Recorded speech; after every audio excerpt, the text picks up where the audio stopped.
And you're welcome to Stage 2 of Tour de Suisse, the 89th edition of this extraordinarily beautiful event. We're back in Switzerland after yesterday's sojourn to Italy, albeit we're still speaking Italian and drinking cappuccinos because we're in the beautiful lakeside location of Locarno. It's been a while, actually, since this race has visited the town very close to Lugano in southern Switzerland in the Ticino province for what is billed as the longest stage of the week, 157.7 kilometres. It's going to be a short, longer stage, if you understand.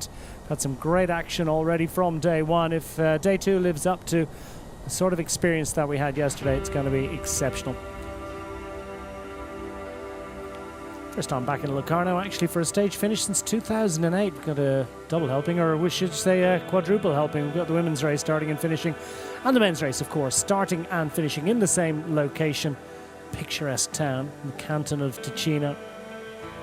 Northern shore of Lake Maggiore, one of the largest lakes in Europe, and this is one of the lowest elevation points of Switzerland. Although we're going to find a few hills during the day.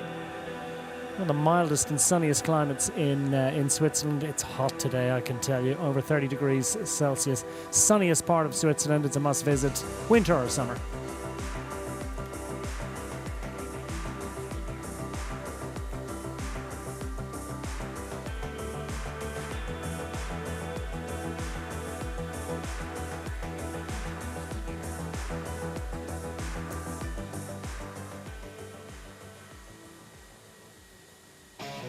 We'll be taking the plunge for an early break today. We'll see a long-range attack yesterday from Tadej Pogacar. He only knows one way these days. Put it up to them. Ask them the question. No positive answer was forthcoming from the chasers behind. And Tadej Pogacar won as he pleased. More than 2 minutes clear after what looked like a promenade in northern Italy yesterday. Tadej Pogacar's first stage in Tour de Suisse ends in victory. 10th victory of the season for the all-conquering Slovenian superstar.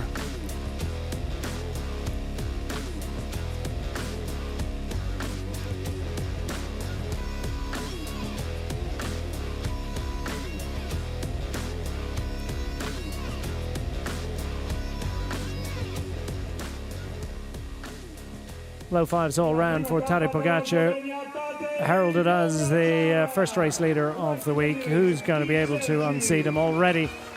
Bit of a grenade thrown into the general classification. Huge gaps already emerging. Going to create opportunities for breakaways. Not all doom and gloom, is it? Broad beaming smile, familiar visage presented to the crowd in Sondrio yesterday. Well, we have moved across the border into Locarno today. This general classification situation, 2 minutes and 22 seconds over Richard Carapaz. A stout defence indeed from the Ecuadorian yesterday. Andrea Bajoli, the local rider from Sondrio, getting up for third. Ilan van Wilder had a great day as well. And there's the situation with Pogacar leading overall points and mountains. Vacek has best young rider, that jersey to wear. And UAE Team Emirates XRG have no less than 4 riders in the top 10, so no surprise they're leading the team's classification. That's what we have in prospect today.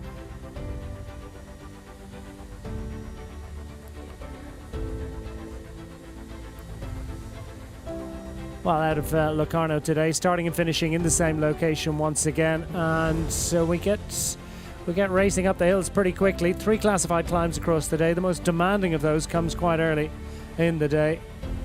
Category 2 assault. That'll be completed with 141 of the day remaining, and a Group E opportunity. Bellinzona, popular destination for Tour de Suisse over the years. 2 more categorized climbs coming much later in the day. Real sting in the tail of this one as we race up the valley, back down and into the Tiso kilometre. Couple of sprints within a kilometre offering bonus seconds. Then we've got another sprint for the little points classification. Then 2 third category climbs. The second and final of those. Third climb of the day coming and reached with less than 10 kilometres of the day remaining. Great opportunity for a final launching pad for glory. There's the profile of the day. plenty of elevation once again, similar to yesterday. I think it was a super hard first stage. We expected something hard, but maybe not as crazy as it was in the end. But yeah, I think UAE just put a super hard pace on the first climb. I felt still more or less okay, but then yeah, it was a bit of a split in the downhill, and then yeah, when I heard that Tadej attacked, I pretty much knew that's probably it for the day. And then yeah, my idea was also just to come good to the finish line, don't waste too much energy, and yeah, in the end it's not a bad situation for me to be a bit off GC now. It gets me some more freedom to go to the breakaway, and I think that was the idea, and I think I'm happy with the situation now. No, I feel good. Happy to be back racing. The shape is coming back slowly. Was already a bit better yesterday than in Kippingen, but overall I feel good. Collarbone healed good, and so I'm happy to be here. Especially the first two stages now, they've been really good on the paper for me, and yeah, yesterday I showed that I can be up there with the best, so yeah, today I try it again, and we see it's not easy to compete against especially UAE and Tadej, but yeah, we will see. We will keep fighting, and let's see how it works out. We're going to be fighting today. What about Frederik de Versnes' long-range attack? Not proving successful yesterday, but he does get to wear that Mountains jersey on behalf of this man, the overall race leader and leader of the Mountains and points categories, Tadej Pogacar. And the points jersey on the shoulders of Richard Carapaz. Vacek owns this one by right. He is the leading young rider. Amara Schmidt, we heard from a little earlier on, is the reigning national champion of Switzerland, one of 6 national road race champions in the field. All 136 riders that were classified at the conclusion of yesterday's stage. We lost 3 yesterday, 2 non-finishers, 1 outside the time limit. It was certainly a very, very demanding day, but all have signed on. Today we've been up and over the Monte Cenere already. I can tell you there was frenetic activity at the beginning of the stage. Louis Vervaeke from the Soudal Quick-Step squad, in his efforts to get into an early move, took the top points at the summit of Monte Cenere. He's gone second to Pogacar, albeit at some distance in that mountains competition now. But it wasn't really a battle for the mountains. It was more about trying to get into an early move and get into a long-range breakaway. Who's going to be able to achieve it? Well, I tell you what, it took ages for anything of substance to open up and achieve any sort of margin even close to a minute. Eventually, there was a group of 14, not including Louis Vervaeke, unfortunately for him, but including some very, very useful climbers. There's the bare statistics of the day. 30 degrees Celsius out there, not much wind to cool you. The humidity at least is slightly reduced, but it's a very hot day, and the pace has been very hot, well ahead of the fastest possible schedule, and that included going up over the climb of Monte Cenere, and there's a lot of grippy climbing after that as well. We've now reached one of the more sort of benign in terms of topography elements of the course. Let's run through our 14-man breakaway. No representation from the host nation in it, somewhat surprisingly, somewhat disappointingly for them, but what we do have is a bit of a crack unit here, and we're scrolling through the roll call of riders in here. I can tell you that the least popular man in the breakaway, step forward, Philippe Pickering from Team Jayco Aluna. He's only particularly unpopular, nothing to do with his personality, but for the fact that he's comfortably the best placed rider on general classification, 4 minutes and 44 seconds in arrears. He starts the day 15th overall. I think that tells its own story, doesn't he? After just one stage, you can be 15th and already 4:44 down. The other rider who is a bit of a danger on GC is a bit of a conflab in the breakaway. Well, I was always going to have that, aren't we? And Emil Verstringa from the Alpecin Premier Tech squad. Just coordinating things. But look at this. I mean, they have smashed it today. Everything we've heard, everything we've seen from the early moments of this stage, we're already picking it up with just 81.5 kilometers remaining, has been just, I mean, flat out racing. If the average speed right now is showing on our screens at 45 and a bit kilometers per hour, you can be sure that right now they're well at north of 50k, blasting down this beautiful and pretty flat stretch of road. You're never far from a mountain here. That's what's spectacular about this this part of the world, isn't it? That you can live in these chocolate box villages, and then within minutes, you can be up in the mountains. Mountain biking is hugely popular here, at least as popular, if not more popular, than road cycling. Everyone's got one of each at least, sitting in the garage.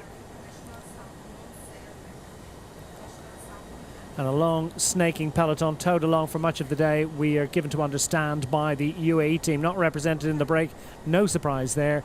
They've got command of the jersey, and they've got, by way of that significant lead as a result of Tadej Pogacar's victory yesterday, they have got the responsibility of setting the pace, and it's Doman Novak doing his usual thing. I mean, what an engine room to have on the front of the peloton right now, to be able to call on Doman Novak, Niels Pollitt and Jonathan Narvaez to do the pacemaking in pursuit of the breakaway. And you've got 14 riders up front, and they have absolutely thrown themselves at the effort to try and stay clear of this main peloton. And all they've managed to achieve in about, 30-40 kilometres at this point is 1 minute and 48 seconds. They're continuing to extend their advantage, but Tadej Pogacar will be utterly content. The presence of Bart Lemon and Finlay Pickering needs to be taken note of, and they will be aware of the danger of those riders from the Livellula Jake and Team Visma Lease bike squads, respectively. And while they won't be thinking of them as any long-range threat in the general classification, it just need to take care of business and manage the situation and hunker down to the effort of holding this at 1 minute and 44 seconds. Other riders in the break, by the way, we saw the roll call. I'll run through them for you. Emil Verstringen, as we saw, is there for the Alpecin De Koning squad. Afonso Olalio from the somewhat beleaguered Bahrain Victoria squad. They weren't terribly victorious yesterday, and it was a major surprise, really. Antonio Tiberi and Lenny Martinez, their yellow jersey contenders, not really able to contend, unfortunately, yesterday. Although Martinez, and he was kind of, not too bad. He was 39th overall, 13:36 down. But for Antonio Tiberi, day to forget, rolling in 100th, 21 minutes and 25 seconds behind Tadej Pogacar starting today. Afonso Olalio is on defensive duties for the team, really. He was picked to look after the interests of Tiberi and Martinez this week after his heroics in the Giro d'Italia, 6th overall. And of course, beautiful second place and days, 9 days, I think, 7, 8, 9 days, have it written down somewhere, in the pink jersey in the Giro d'Italia. Well, he's gone raiding in the break today. Blue jersey, easy to pick out for Richard Carapaz, second yesterday. And a lot of talk online, really, about whether Tadej Pogacar was out for a casual training ride at north of 350 watts or so, or whether it was, he had plenty more in the tank, and whether there was enough for defence, really, from the riders behind. Well, I think it's fair to say that Richard Carapaz, when he finally left the other breakaway riders, he didn't really cede a lot of time at all to Tadej Pogacar, and in the end, it was almost honours even between them over the final sort of 40 kilometres off the stage. So I think that certainly bodes well for Richard Carapaz in his bid for a significant result this week, whether it be on general classification or whether there's an opportunity for him in the stages. And also, he'll be feeling pretty good about his prospects in the races to come. Yeah, got stopped at Olalio. Verstringen, Olalio's there. Ewan Costu and Romain Gregoire are a duo for the Groupama FDJ squad. I tell you what, they are a pair of climbers to conjure with. They have opportunities aplenty today. If this break goes all the way to the line, it'll be interesting to see how they cope with those climbs towards the back end and the final 20 kilometres. Bauke Mollema can always be relied upon for an impressive long-range effort. He's the oldest man in the bike race, and he's not afraid to give it a bit of a swing. Lidl Trek represented up front 2 days in succession, and it's Bauke Mollema representing for them today. Who else have we got? Filippo Zanna for Soudal Quick-Step. Well, they were very active in trying to get into the move, and it was Zanna that finally achieved. Finlay Pickering, I've mentioned, best placed rider, 15th overall, 4:44 down. Chris Hamilton, good climber for Picnic Post NL. leaked a bit of time yesterday. It's given him space to go in the breakaway. Could be a rider to watch out for. Bart Lemon, as I've mentioned, 21st overall, 550 down. He too is someone that the UA team need to keep an eye on. Marco Schrettel from the XTS Astana squad.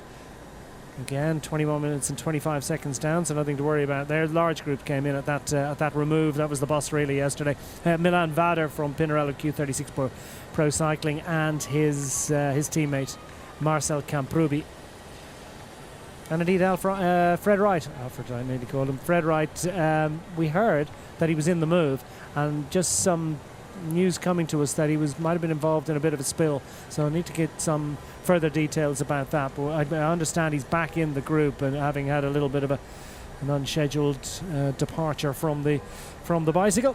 Julian Alaphilippe also in the move. 14 up front, Tudor Pro Cycling team, and Julian Alaphilippe always creates a little bit of excitement wherever he goes, particularly when he goes in the break. And he did so last year, didn't he, on stage 1 of this event, and hung on for a top 6 finish at the end of the week. He finished 5th overall, 5th at the end of the week. Brave resistance in the final stage, mountain time trial. Get another look at this break. Up to 2.25 minutes, this Valley Road proving a positive moment for them. But look at this little bit. I mean, they're all roaring, saying there's 3 riders from Pinarello in here. Pinarello Q36.5 Pro Cycling team, to give them their correct moniker. And they need to cooperate. They need to understand. Not everybody, as the road rises, and there will be a little bit of a rising road here. Alaphilippe at the back. I say rising road after saying for the last few minutes how flat it is, but basically it's just the merest hint of a semi-quaver of sort of a 1% drag. One of those ones that goes on for ages, and you think you're riding through treacle and you're not on a great day, but in actual fact the road is kind of rising. And look at that. There is a little bit of discontent in this group. Ewan Costier not able to cover the move. Camprubi has been back at the team car here for the Pinarello Q36.5 squad. His teammate Vader just needs to have a little bit of a conflab. Fred Wright, I think it was, on the front, who was charging through and causing a little bit of a split. Not maybe himself, but just those first 3 or 4 riders. Look at the salt stains on the jersey of Marcel Camprubi here. This is hot work. And for the breakaway riders, hugely intense effort, but what they do have, of course, is the advantage of having that team car there. They can go to the ice, get the water. As much of it is going to be poured over them as is going to be poured into them, I feel. Camprubi links up with Vader at the back. Who's it going to be for them at the latter part of the field? Bulalio here, we got used to seeing him in pink. Bahrain victorious. Difficult day yesterday for the squad. They reset, they go again today, and they're represented in the move, as indeed is great Julian Alaphilippe. Maybe not the force that he once was, but always attacking. 2 World Road Race Championship victories in succession back in 20 and 21. And made his Tour de Suisse debut last year, if memory serves, and finished 5th overall. He was actually 5th in GP Jippingen, just ahead of this year's Tour de Suisse last weekend. So I think that signals that the legs aren't bad, and there's something a little bit special maybe bubbling under for Julian Alaphilippe, coming into his best form, just ahead of his home Grand Tour. He'll be up for this one, and look at the intensity of this one. Oladio getting a little bit of attention, that's to be understood, expected, encouraged. And he won't mind that at all. He was he was just thrilled to be leading the Giro d'Italia. He wasn't meek or sheepish. He wasn't in any way. He didn't act as if he had any right to be there. But by the same token, he just had a sunny disposition, smiled his way through the whole experience, and only enhanced his reputation for his brave resistance. Lasted as long as he did in the lead of the Giro d'Italia.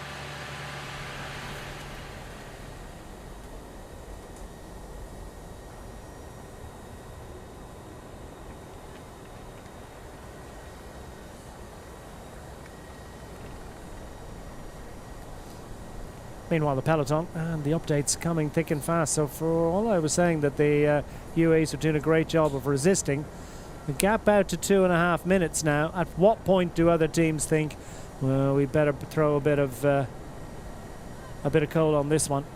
Opposite Premier Tech have, of course, Matthew van der Poel. Would he fancy his chances on those 2 climbs that come at the back end? He actually had an okay day yesterday. Himself and his the particular group that he was in kept resisting for an extended period, ending in the day 13 minutes and 36 seconds down, 34th overall. But Matthew van der Poel, yesterday not a day for him. Will today be one that he'll think about? Tomorrow as well, by the way. One is built for the sprinters. Starts with an awful lot of climbing, though. I think that has Breakler written all over it as well, especially as we don't have a particularly deep sprinters field. So it'll be interesting to see just how many teams are willing to invest in their sprinter. You have the likes of Caden Groves. It's one or two other strong sprinters as well, but whether there'll be enough firepower to prevent a break tomorrow remains to be seen. At the back of the peloton. I mean, this must be 50, 55 kilometers an hour at least here. World Tour lineouts, they tend to be fast and they tend to go on longer than other levels of racing.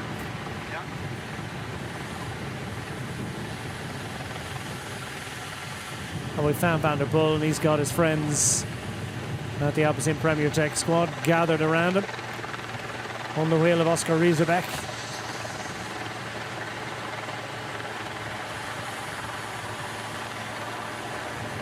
Final climbs, by the way, just to give you the stats. Well, I'll sort of remind you as we get a little bit closer to the end, but we've been over the first of our climbs, the Montecenere. Then we've got the Fanghi climb. Starts with 17 kilometers remaining. It's 3.5 kilometers at 7%. And then the final climb of the day on the Via Conlio Mezzano.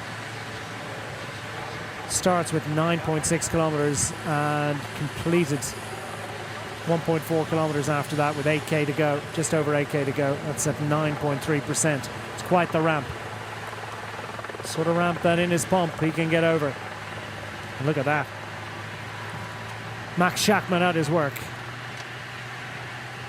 The national time trial champion of Germany, doing a bit of a time trial at the outside of the bunch.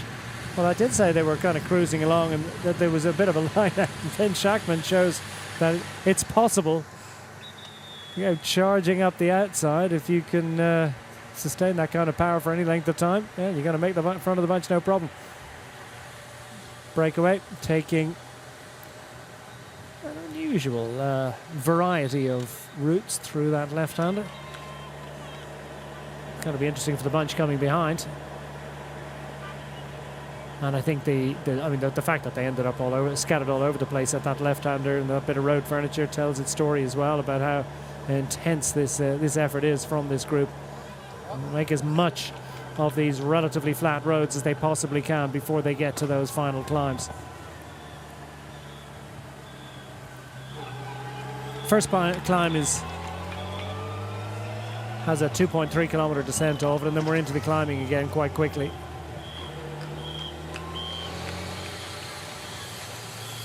Almost immediately, actually.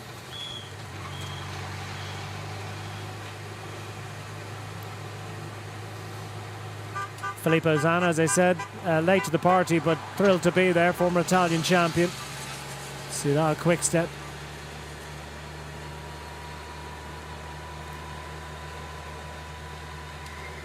So they have Ilan van Wilder in a fine fourth place after yesterday's stage. Made the sort of main group of favourites. Mikel Landa did too, so they've got sort of multiple representation in there. That's hot work.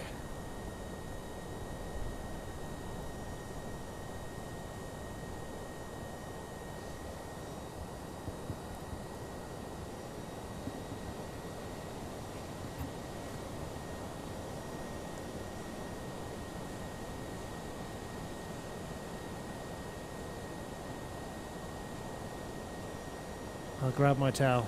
See you after the stage.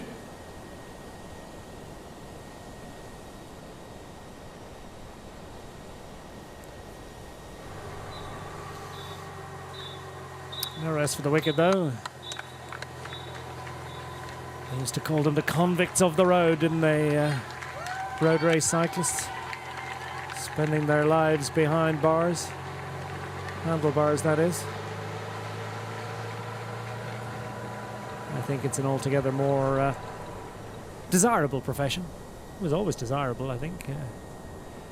But riders are protected, and they've got all sorts of, I mean, they've got better financial supports, but also better sort of human resource supports around their the teams that they work for, particularly at World Tour level. There are all sorts of rules, employment rules as well, indeed, depending on what country you're coming from. There's various employment legislation. If you're a French pro, I think you can get quite bound up with various bits of red tape, but it's all ultimately to protect the rider. And I think a lot of riders, particularly at the lower end of the wage scale in World Tour and Pro Tour squads in France in particular, are very grateful for those protections.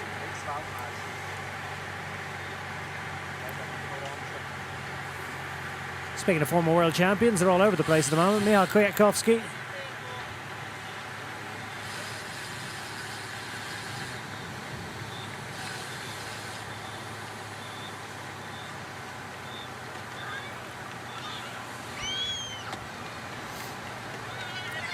Will you still need me? Will you still feed me when I'm 64? That's what Michał says. Back to the team car.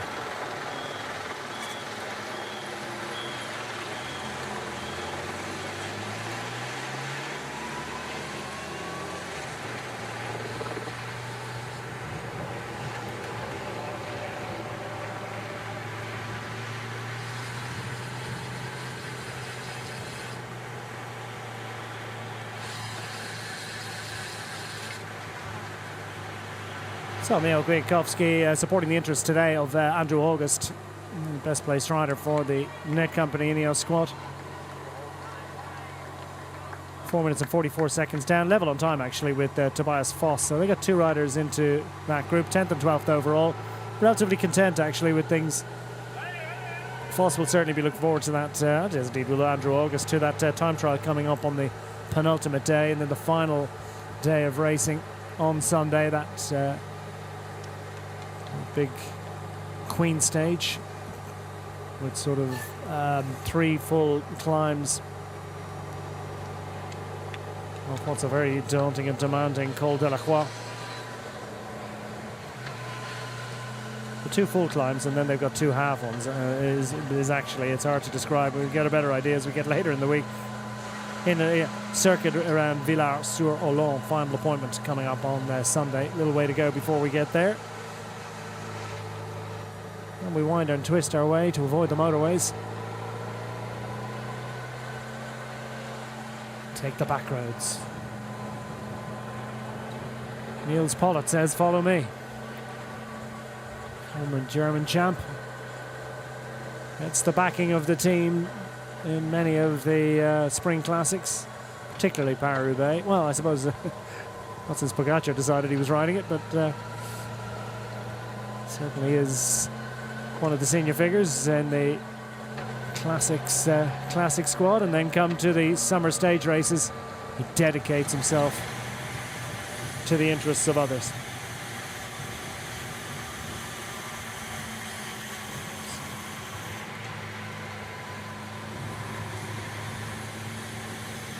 Down the back for Luis Aular for the Movistar squad, and Paul Lepera. Lepera tried hard to get in a break early on, by the way, another fine climber. And he was part of a significant-ish move that had sort of 30-40 seconds over the main peloton, but well, they weren't just happy enough to let that one go, so he's back in the main peloton. And no representation indeed from the Movistar squad, nor indeed the Decathlon CMA CGM squad in this breakaway group. So Lepera back in his box. He'll support the interests of Mathieu Riccitello, their GC leader. He's 9th overall at 4:43. Tish Benoot riding well as well yesterday. Part of that group. He's just 1 further second in arrears at 17th place overall.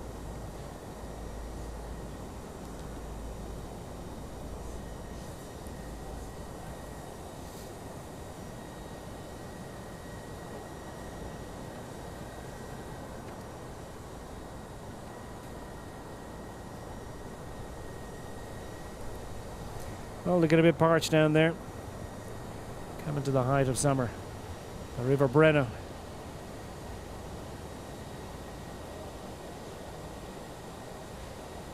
Have to find a slightly faster moving stretch to dip your fishing rod, I suspect.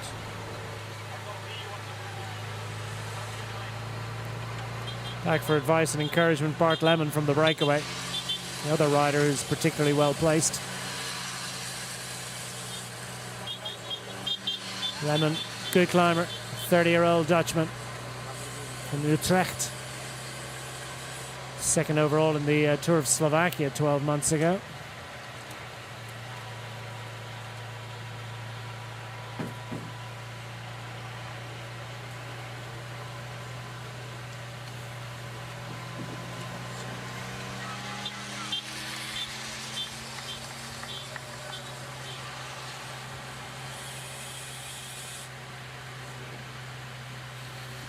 Fred Wright, you can see a little bit of evidence, can't you, just on his the shorts of number 187 there.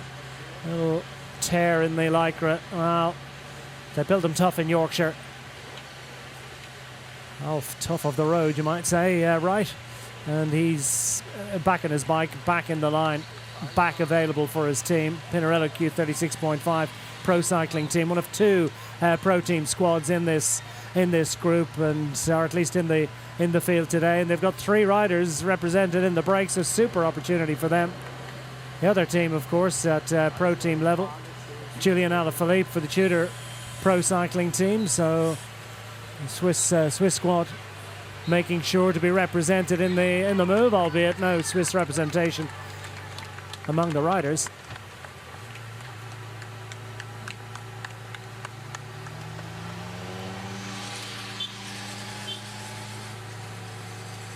Bauke Mollema, that familiar style at the back of the group. 38 years young. Number 73 for the Lidl Trek squad.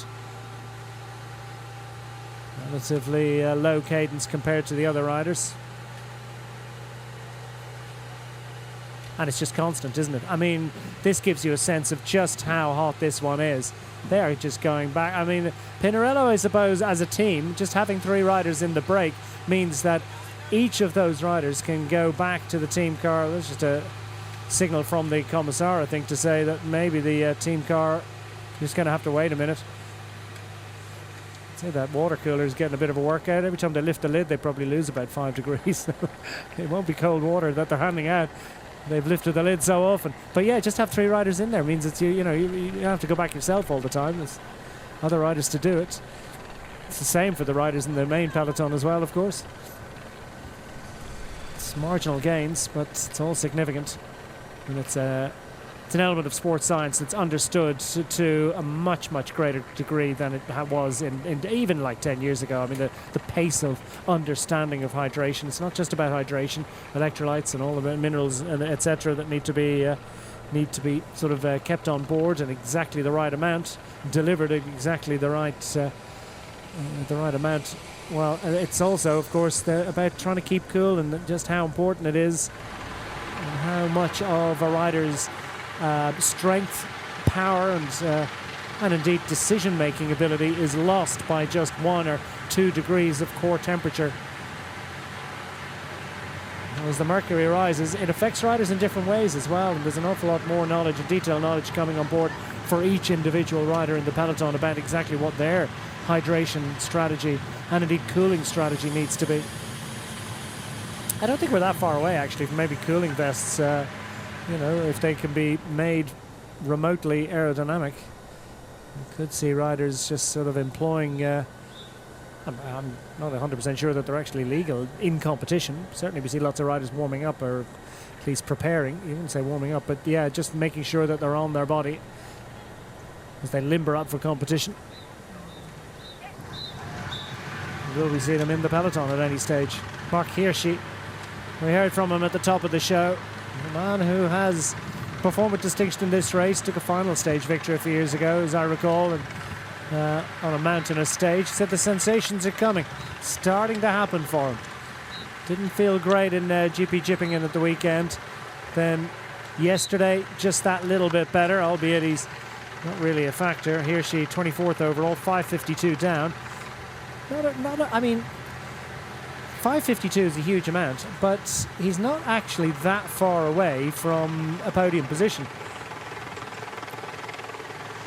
It's kind of an odd thing, isn't it? That group 5:52. It's only what? So it's quite a bit less than 3 minutes down on the podium, or even second place overall, and that means that you're kind of in the hunt, you're in the fight. So, Mara, there are a lot of riders still in this bike race with great potential for a podium finish this week, and you would never know. I mean, for Tadej Pogačar, any minor blip whatsoever, such a long way to go, and anything can happen. Did a little bit of check on the gaps, really. I mean, obviously there's 17 seconds between Andrea Baggioli and Richard Carapaz. That's the scrap for second place overall. Tadej Pogačar with that 2 minutes and 22 second advantage over Carapaz, of course, and 2:39 back to Baggioli. And then first man off the podium at the moment, Dylan van Wilder, well, he's 4:16 down, but that puts him 1:37 off the podium. So that seems a little bit more realistic, doesn't it? Especially against a rider like Andrea Baggioli, who gets over the smaller climbs pretty well, but how's he going to handle those big climbs coming up on Sunday in particular? Most of that group at 1:37 to the podium.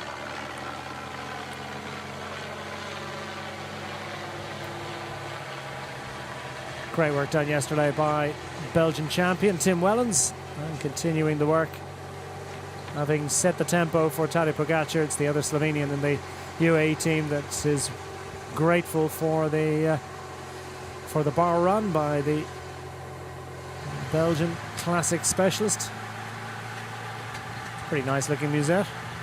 The X squad didn't look like it was fashioned in a hurry, did it? It'll make for a nice souvenir, I think.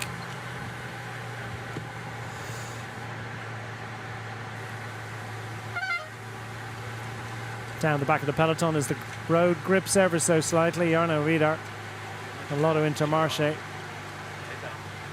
Liam Slock, their best placed rider after his victory in GP Jippingen, a spectacular victory. He's 20th overall at 5:48. Simon Dolby was climbing well yesterday as well. The man at the back here is the best placed rider for the Uno X squad. He'll go rating in the breaks this week for sure. He's 19th overall, 5:26 down.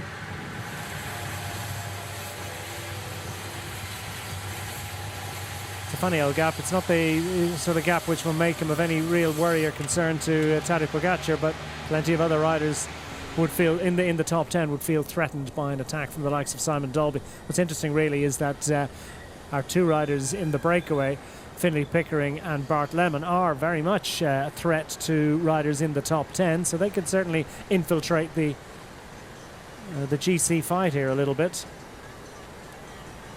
Pickering is the best placed rider from his team and just inside the top 20. Bart Lemon is a little bit further back. He's 21st overall at 5:50, and indeed Wilco Kelderman is the best placed Visma Lease bike rider at 4:16, but he won't mind the presence of Lemon in this one. He'll give them a pass into the final of today, potentially drag another Visma Lease bike rider into that top 10 battle. Always good to have multiple representation in GC. Means you can play different cards, and that's certainly the case for Tadej Pogačar. As if it weren't good enough that he's head and shoulders above the rest, he has a team that can pack well in the top 10. As I mentioned, they just have such talent in abundance, with Brandon McNulty sitting 6th overall, Felix Großschartner at just a couple of seconds further back, he's 8th overall, and Jonathan Narvaez just outside the top 10. I think I said there were 4 in the top 10, 4 in the top 11. Jonathan Narvaez 11th at 4 minutes and 44 seconds. Suffice it to say, it's impressive strength and depth, gives them multiple opportunities. They can have riders that are in the top 10 cover attacks, several riders, and then you don't necessarily want to drag the riders of that caliber all the way to the finish line. You know, and they're defending the interests of Tadej Pogačar. Caps still continuing to go north there.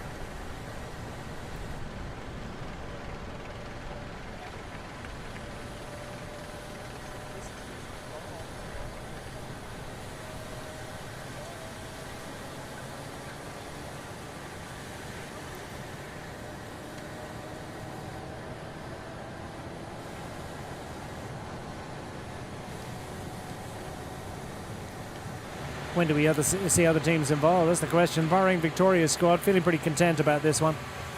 Lalio. And you have to say, it's impressive that he has got the physical, the motivation as well as the physical ability to go up in the move here today.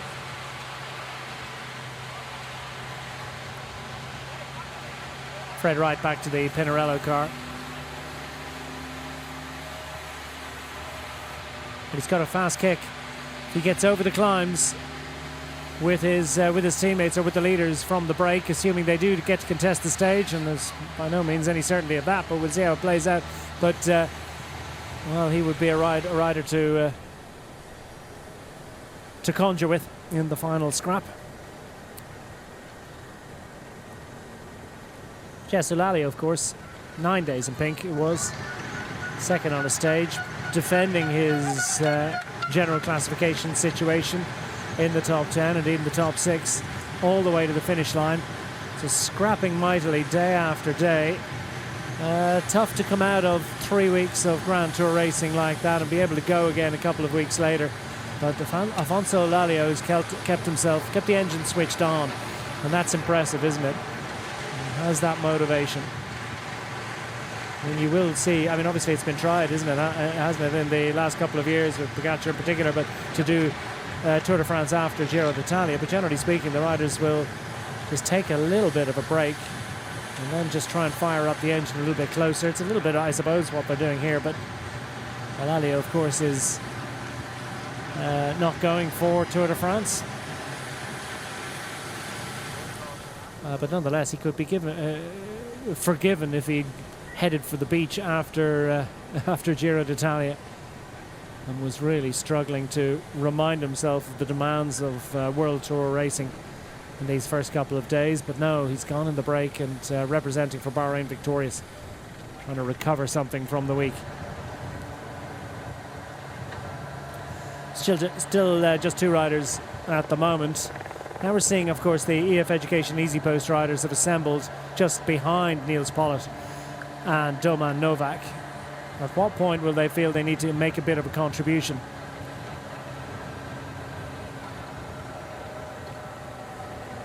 Well, remember that their man, second overall, will be threatened, more threatened in a kind of a way, by the presence of Finlay Pickering and indeed Bart Lemon in this break.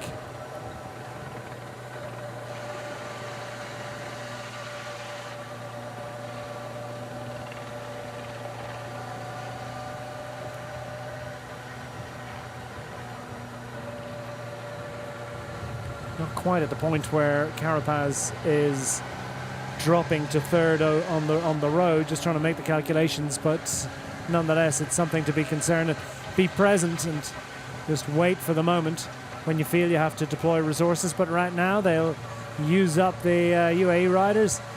Tim Wellens arrives, 53 and a bit kilometers to go. It looks like he's here for work and not just to distribute sugary goods. Julian Alaphilippe and Emile Verstringer making plans.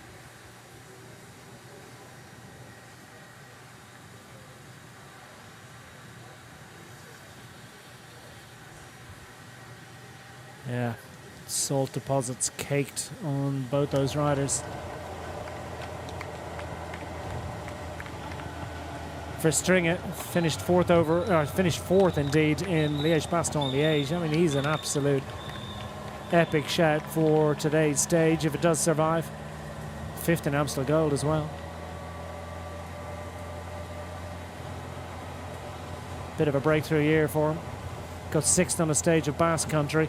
Looking for a breakthrough victory. Did win the GC of the Giro della Regione Friuli Venezia Giulia in northern Italy a few years ago, but that's at a slightly lower level. But World Tour breakthrough victory yet to be achieved. Who can prevent the Soudal Quick-Step man? Well, they've got a lot of work to do to get to those finishing hills. If it was just one hill, you'd sort of say 2:51, 3 minutes might be enough, but there are 2 hills in relatively quick succession at the back end, beginning with 17 kilometres of the day remaining. The next sort of major thing to consider, of course, is the Tissot kilometre. With 45 and 44 kilometres to go, we'll go through an arch, a banner, and 3, 2 and 1 bonus seconds will be distributed there. No doubt that Bart Lemon and Finlay Pickering will show a little bit of interest in that.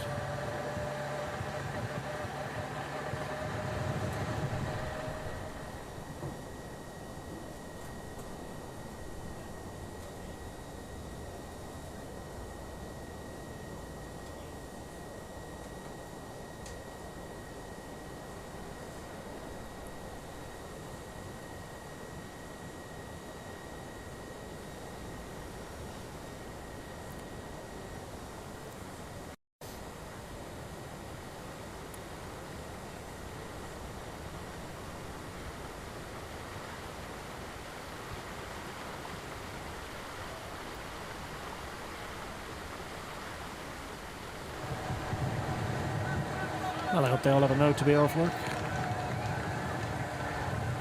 Coming down to 50 kilometres to go. It's just over 2/3 distance now in this relatively short stage. Longest stage of the week, as I mentioned, 157.7. It's the longest stage by fully 300 metres. Tomorrow's stage is almost exactly the same length, albeit that tad shorter, but fundamentally I suppose the take home is that this week we don't have any particularly long stages. The time trial, the flat stage, ironically by miles or at least by kilometres, the shortest stage of the week.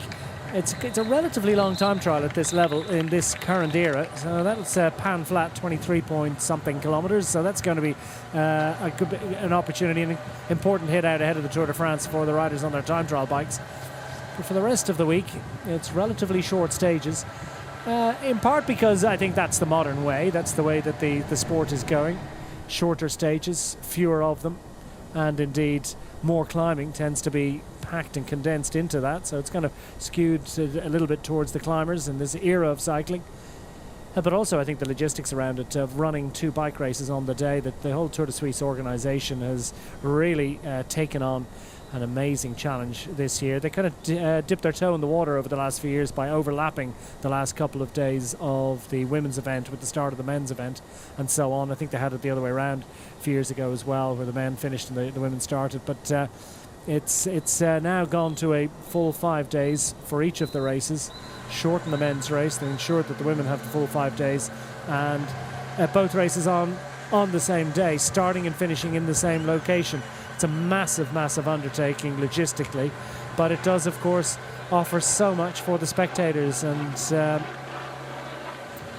one of the leading lights of women's bike racing, Elisa Longo-Borghini, speaking in the last couple of days, she was saying that it's just, some people actually in the women's peloton have kind of moaned a little bit about having to get up early in the morning. Some in the men's peloton are sort of saying, well, it's a long old wait for an hour, we're starting late. I'd really like to get going a little bit earlier on.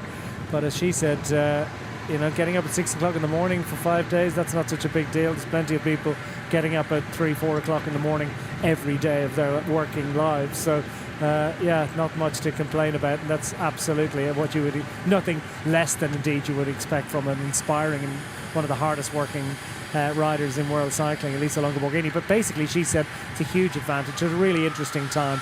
Great to give the spectators and the publics a little bit extra.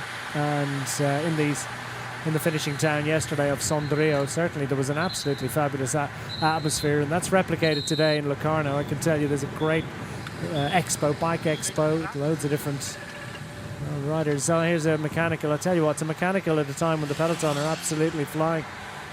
Niels Pollitt not hanging around, and this must be Andrew August, because I think there's little other reason to be waiting. It's Foss, actually, yeah. So one of the GC guys at 4:44, 2 riders for that team. Decided to go for the front wheel change rather than a bike change, reasoning that we've still got just a smidge under 50k to go. And useful to have a Netcompany Ineos teammate. Still plenty of cavalcade to latch onto. It could be a little bit of a chase back on. Don't think it's going to be the work of a moment for Michał Kwiatkowski, albeit you got big watts available. Foss himself, of course, should it be required, will be able to make an effort too. He's a fine time trialist. And I don't think Tim Wellens is minded to wait for them, is he? The chase is on for sure. Let's keep an eye on that watch. It's showing at 2:36. That could change pretty quick. And even in the break, you get a sense that they got the signal too.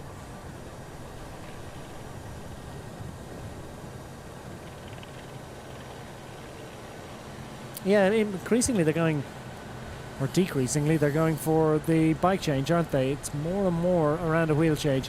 All depends on the time of the time of day, distance from the finish line, and the particular circumstances around meeting the rider. Obviously, if you're really quickly up to the rider and you're right and get the news quickly, no problem. The stringer.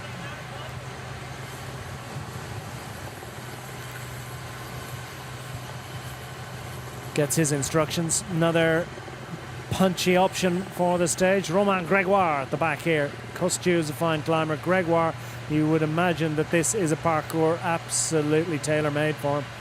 Another man who was well to the fore on day one, and that day one attack, which kept us all amused and interested 12 months ago.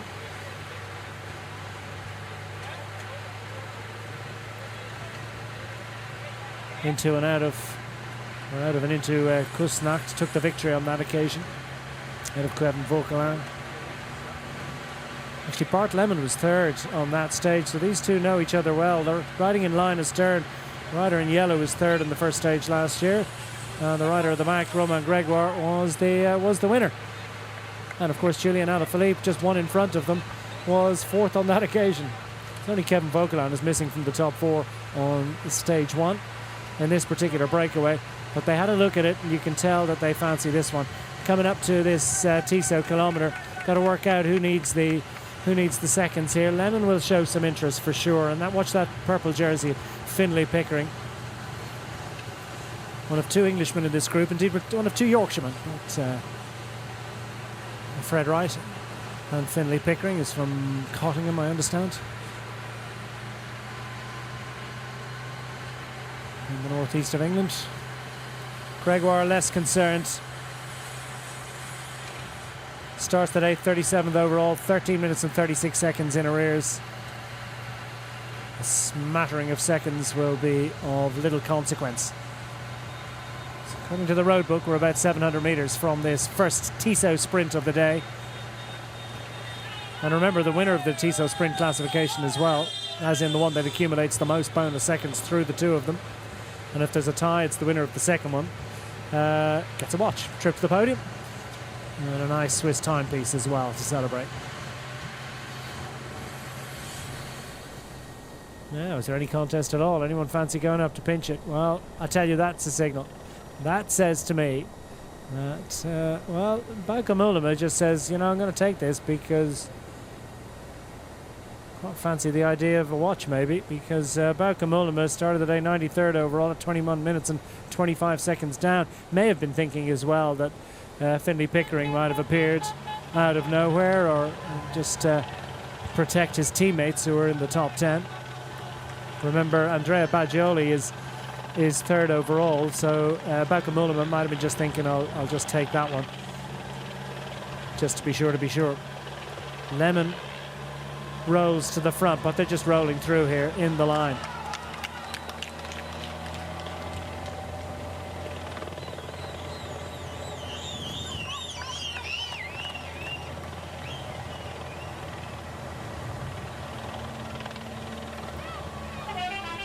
There's another one coming up.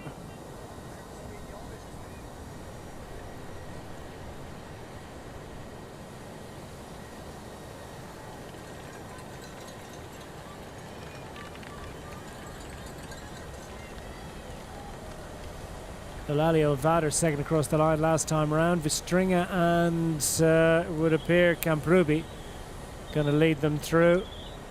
Costiu as well.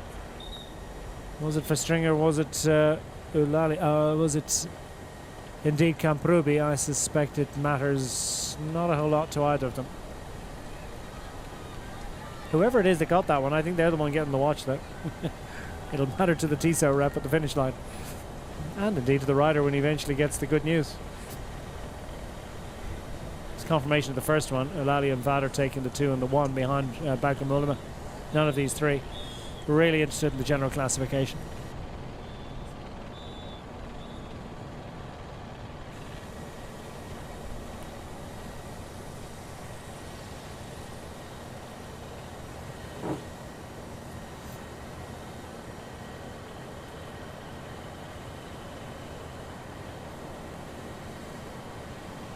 Down to the final 45 kilometers. Didn't take long, did it? This period of the stage, by the way, it's flat to ever so slightly downhill. Sort of 0.5 to 1% down for the next little while. And remember, things get serious with 17 kilometers to go. How much of an advantage will they still have? The strength in numbers. This is a big breakaway group. Sometimes it's hard to get decent level of cooperation amongst a large group, and we did see earlier on in a slightly grippier context, you wouldn't call it hilly, but it was just ever so slightly draggy. It's quite easy for things to break down. At the moment though, not full cooperation. Full cooperation too for Tobias Foss. He's made it back into the peloton. Well done to Michał Kwiatkowski.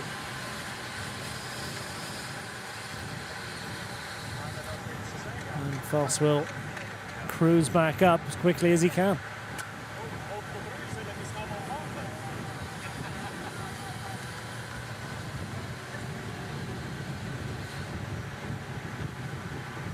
Jacopo Mosca was another man who tried hard to get in a break earlier on today. He's down the back of the main peloton at the moment. Lidl Trek.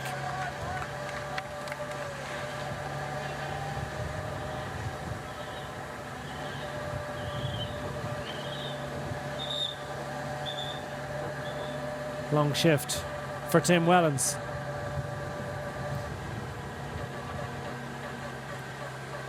Thrilled to be able to do it, I suspect.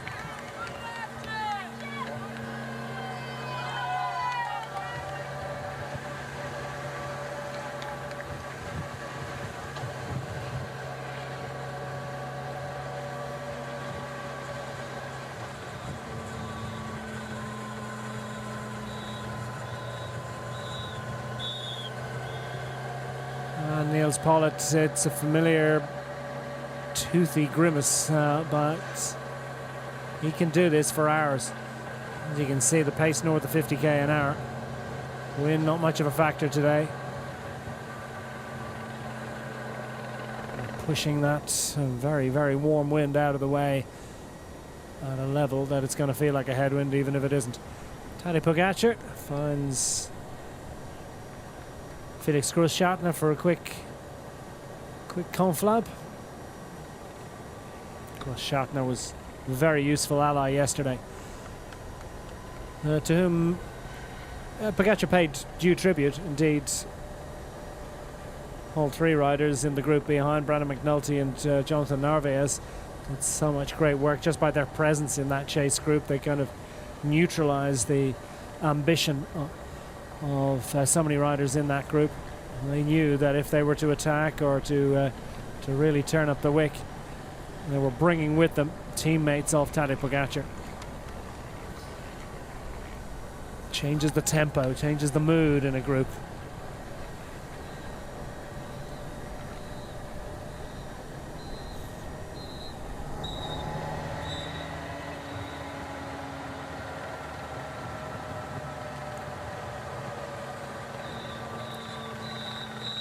Tim Wellens is 35 years of age now. Contracted through to the end of next year with the UAE Team Emirates. Seems to be enjoying the experience. Had a bit of a layoff after what was a very difficult Classics campaign. Crashed, arrived late to the party, and Liège-Bastogne-Liège. String of non-finishes. Yeah, he crashed in Corn, didn't he? Corn Brussels Corn, and then came back late and just didn't have the form that he would have liked. And then, came back at Eschborn Frankfurt, spent a bit of time in the breakaway, and now Tour de Suisse. He's settling back into stage race action, and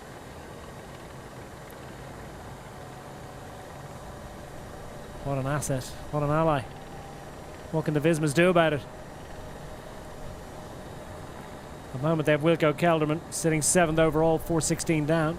Decathlon as well, they've got Riccatello, the young American who likes this race, for the Bora Hansgrohe squad, the Red Bull Bora Hansgrohe squad. Primoz Roglic, their best placed rider, rolled in 18th yesterday. He's just smidgen under 5 minutes down on his fellow countryman and fellow Tour de Suisse debutant Primoz Roglic. So for Primoz, what was I saying? Primoz Roglic is the man in 18th. Tadej Pogacar is the man leading. Both those riders making their debut yesterday. Contrasting fortunes. Nonetheless, Primoz Roglic was sort of in the relatively big group of favourites that is splintered and fractured on that final climb close to the finish line yesterday. He'll feel like the form is coming. Is it coming quick enough to make a difference this week? Vuelta on his programme, of course.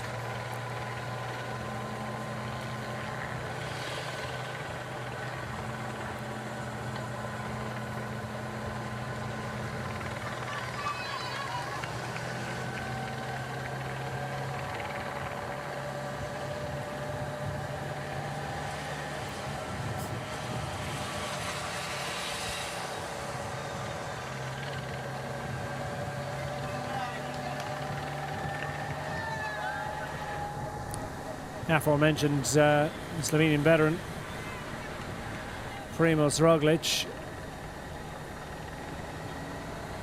I wonder what the plan for next year is. Is he still going to be clad in blue and white?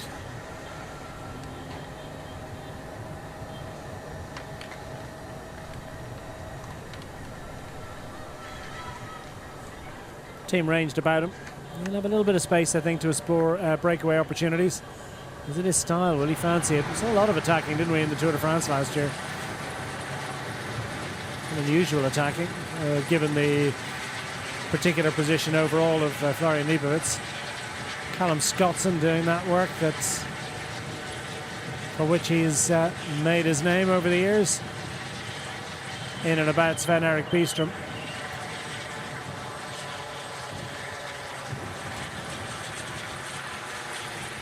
Scottson knows to leave Bystrom at it while the Uno X team car is just going to connect up the front of the cavalcade here, and then cruises his way back on, the Australian showing his experience.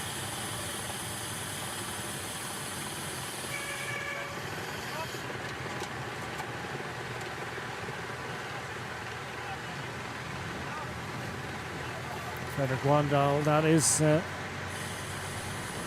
another Norwegian rider for the Red Bull Bora Hansgrohe squad, just cruising past.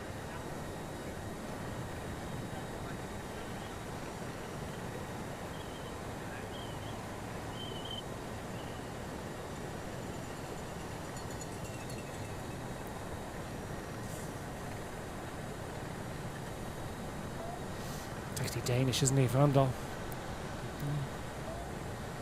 Thought I'd better check that. This man's Dutch.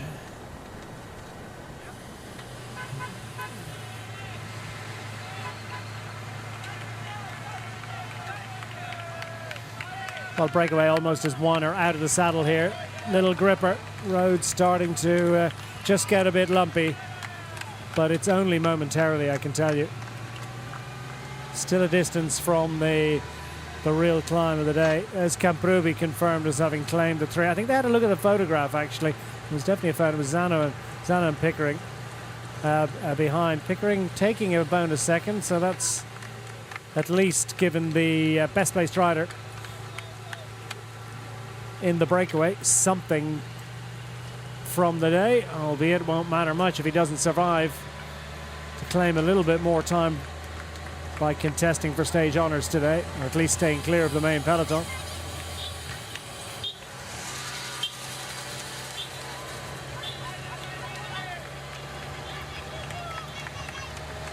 Bauke Mollema looking for the team car.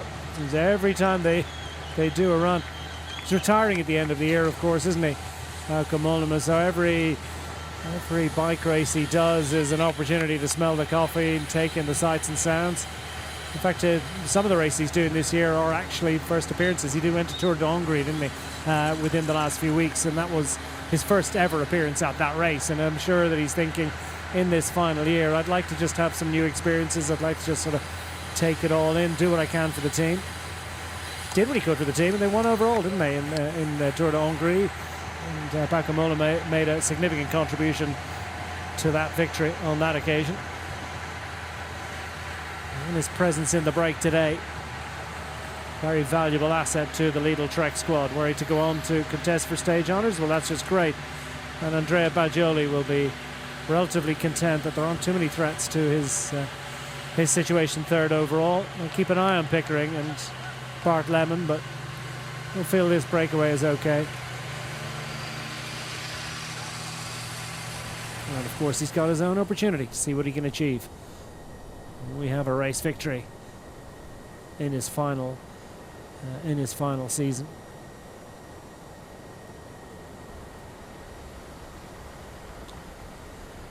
Well, the name that gives its name indeed to the province.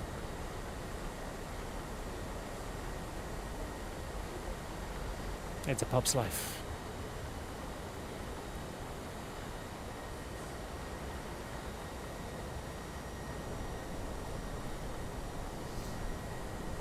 Province, entire region, yeah.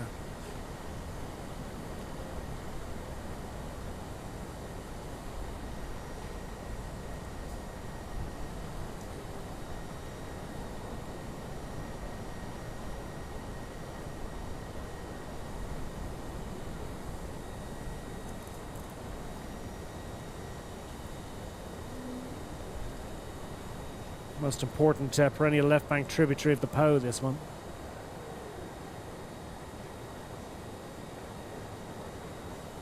Of four major rivers that take their source in the Gotthard region, with the Rhone, the Reuss and the Rhine. Sylvain Dillier, haven't seen him too much so far. We're only sort of coming towards the back end of the second stage, but the local man, former Swiss champion Sylvain Dillier, he'll be doing this selfless work throughout the week if he's not on the front of the peloton, or indeed in a long-range breakaway. Well, watch out for tomorrow. Could be a Sylvain Dillier day.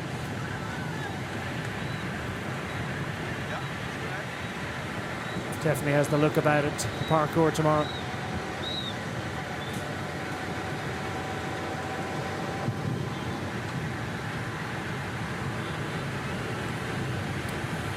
Well, I don't think we're on anything that you could call a long and technical descent.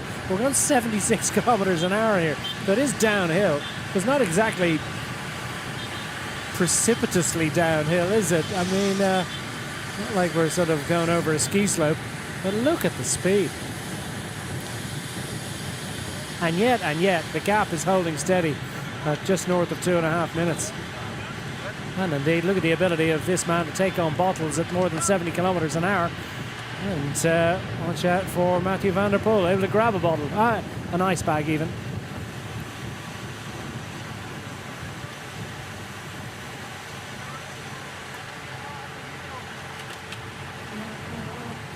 Well, we can all do it 40, maybe 50k an hour. But there aren't too many bike riders on planet Earth that would be comfortable in the wheels, taking their hands off the bars at north of 60. Road rises ever so slightly. The pace reins back to an almost sedate and pedestrian 40-odd kilometers an hour. It's just a different scale, isn't it? NSN's hunting in amongst themselves. Alexei Lutsenko claimed stage honours in this race in the past. Number 101. Still an unfamiliar team colours. Well, sort of getting used to it. Good ride yesterday, actually, from Corbin Strong. And he's part of that Van der Poel group. So I think he's definitely a rider to watch out for, particularly in tomorrow's stage. Will he go raiding from the break? Or will they try and control for a sprint? That's tomorrow. Can Corbin Strong get over the climbs today? An awful lot of people talking about this being another potential for the GC riders to get involved. It's always assuming they manage to close down the early breakaway. Will we have much of a GC contest given that it's a 2 minutes and 22-second advantage for Tadej Pogacar? He has a very healthy advantage to defend. Does his voracious appetite for stage victories require him to go pushing on to see what they can do about closing this one down and securing another victory today? I say don't rule it out.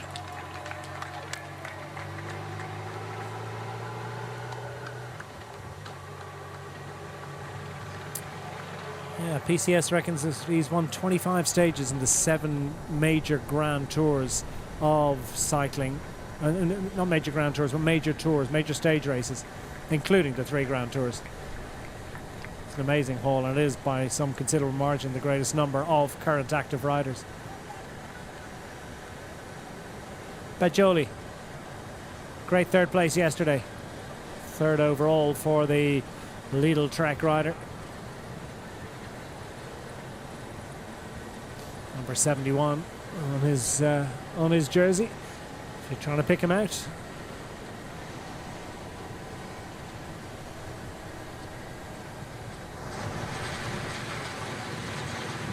Novak's done great work on the front of the peloton, and now he's kind of returning the favour. Back to collect a bottle or two. No doubt his target is Tadej Pogacar, and maybe Tim Wellen and Nils Pollard as well.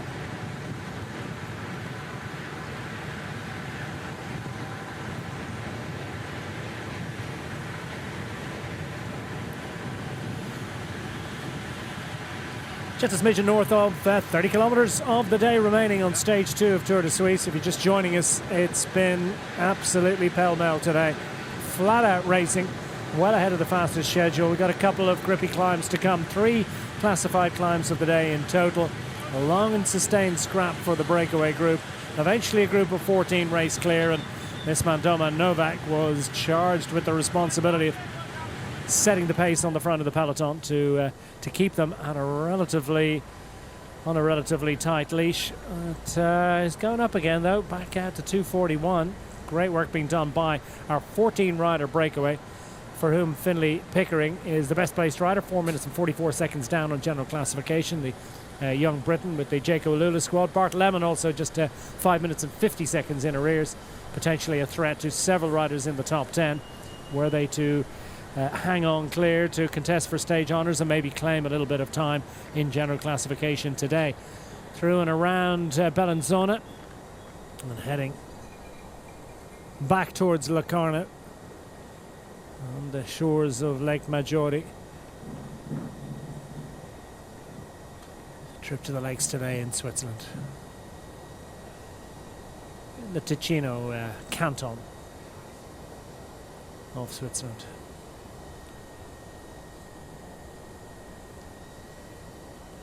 Tomorrow we're heading north into the sort of German bit, up towards, but not quite into Liechtenstein for stage 3.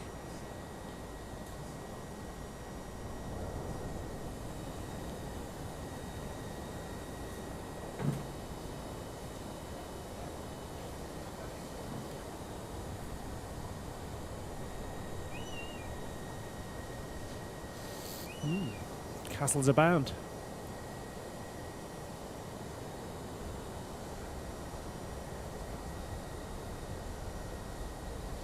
How many turrets has your castle got?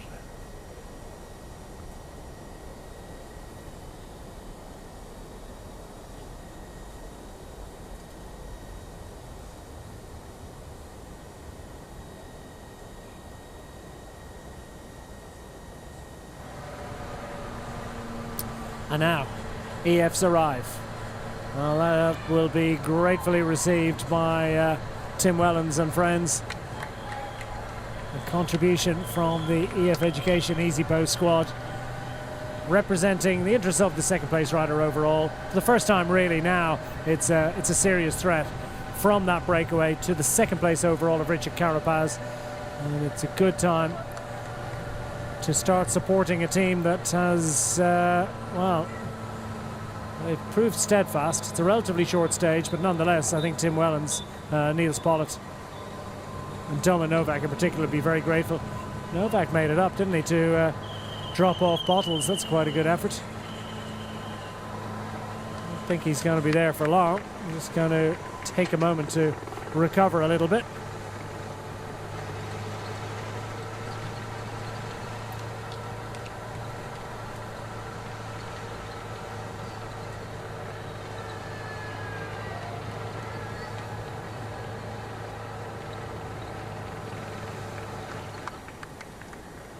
Let's see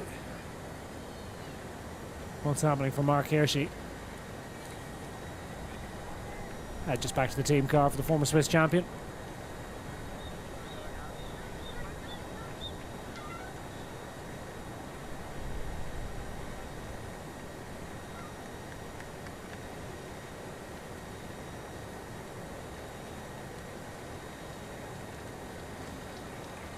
Aero vents still offer a useful aperture for the delivery of the cooling bomb of that liquid.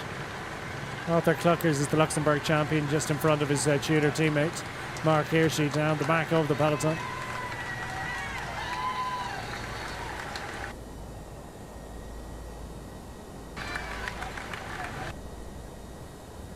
And that ice won't be there for long. Now, are we seeing the... well, this is unusual, because that looks to me as if... Oh, no, it's the front of the brake. Yeah, it's the front. Makes perfect sense, doesn't it? Well, Picnic have had an interesting day. Interesting couple of days. They lost two riders yesterday.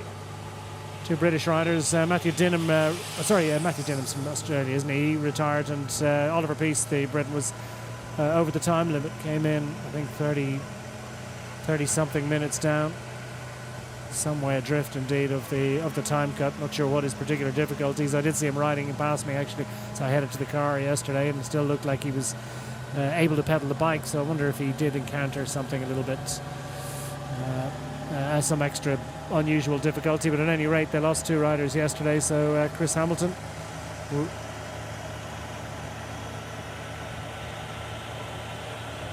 So Zana's got it. They had another look at the old photograph, and they've decided that Zana got the 3 seconds from Camp-Ruby. But again, Finlay Pickering is the significant one. Does mean I think that Zana gets the watch, for what that's worth. Or did Camp-Ruby score at the first one? Gosh, there's so much to be decided.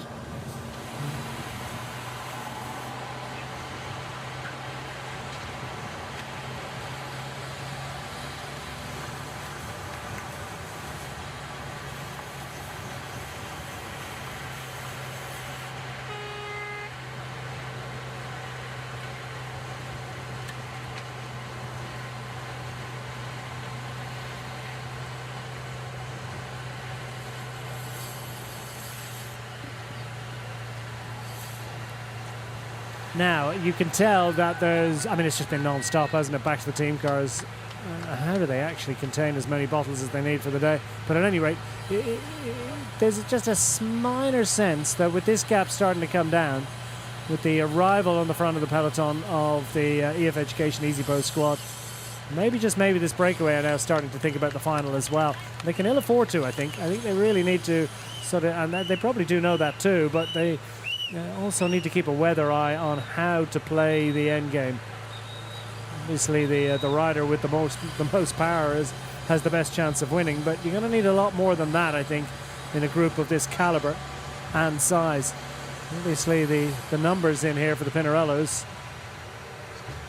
will be a great assistance to them. But remember, too, there are two riders from the Groupama squad, Romain Gregoire and Ewan Kostu.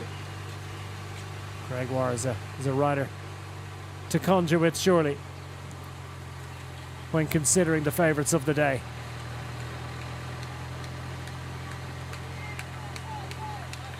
7th in Liège-Bastogne-Liège. He knows Emile Vistringa, who finished ahead of him in that, and indeed Amstel Gold. He's 4th in Amstel Gold. Vistringa was behind him in that, 1 place behind. But they went hunting in a similar group of favourites in the major hilly Ardennes Classics. Vistringa, Gregoire know that this is a punchy finale, not dissimilar in character, and the one that they can achieve at. Costu, of course, for the Groupama. He's had a good start of the season. Won the Étoile de Bessèges. Been relatively quiet since then. 9th in Amstel Gold for him. What an ally! What a duo!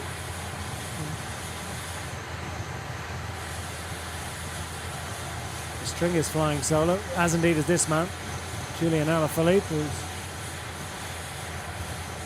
tuned up nicely for this one with 5th place on Sunday in the GP Gymkhana.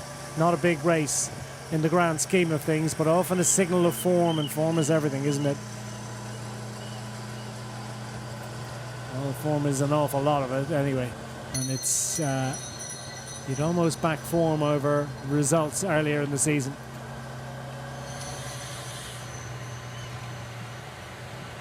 Can be absolutely sure he's going to try something. Now, how many of these riders are going to be invested in this sprint for the points classification coming up? Our Lidl points classification. Sprint tells us little, except that we're about 5 kilometers away from the foot of our penultimate climb of the day. Still got to keep the hammer down, and still they're starting to close a little bit in that peloton, but is the gain swift enough? How much do they need from the break, starting that climb with 17k to go? I think they need all of what they've got at the moment. It could be an explosion out the front of that peloton, but it's a powerful break. Just the sheer size means that they've been able to protect their legs a little bit in comparison to a group of 2 or 3 or 4 riders taking turns constantly. These riders have been back frequently to the team car, collects extra sustenance.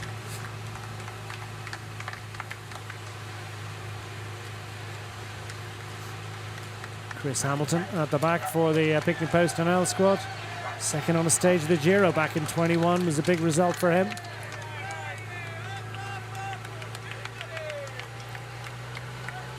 Couple of 3rd places on stages as well. Knows how to get into the right move. Big result though has eluded him, as in the top results of all. Be a huge moment for him in his career, were he to survive to contest and best a group of this caliber and collective strength.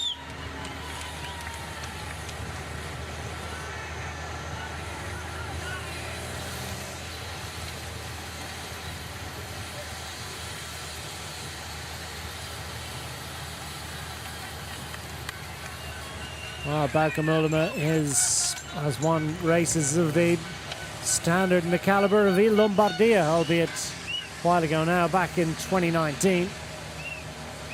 Donostia, San Sebastian Classico as well in northern Spain, in the Basque Country in 2016. A couple of stage victories in Tour de France.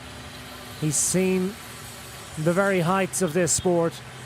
Knows how to put together a finish, but at 38 years of age, can the man from Lidl Trek in the middle of the line produce something special today? Will they even get a chance to survive to contest?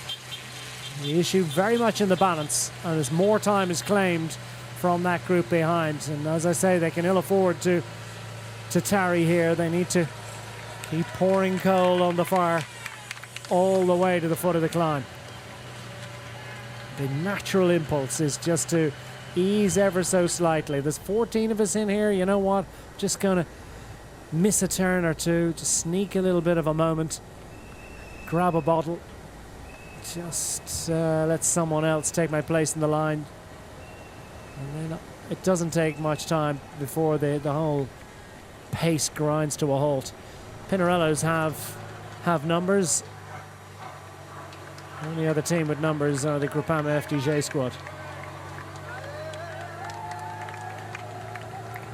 All other riders in this 14-man group are solo. Now, change the front of the peloton. They've gone into preparation mode for our climbs to come. Second climb of the day. It doesn't look as if we've got an official chase on here. More about controlling, making sure that you keep your GC man in position. The Fangi climb is 3.4 kilometers at 7%, by the way. Starts with 17k to go. We'll be up over the top of that one and plunging down a relatively short descent with 13.6 kilometers remaining.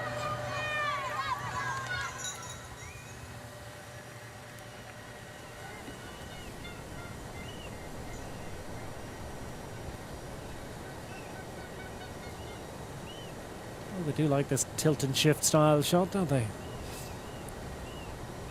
Nice bit of art. Through the uniform crop rows. First time we've seen the yellow jersey in a while, if at all day.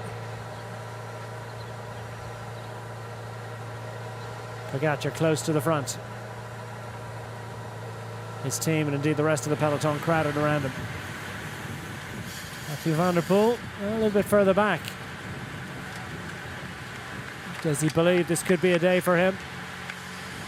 Well, these signals would suggest from this that he doesn't see a whole lot of benefit or importance or value in trying to stay too close to the front of the field. I think what we're seeing here is a Mathieu van der Poel is thinking more about the days to come. And no surprise to see Thibaut Nace popping out for a chat. The young Belgian star catching up with his cyclocross mucker. Pardon the pun.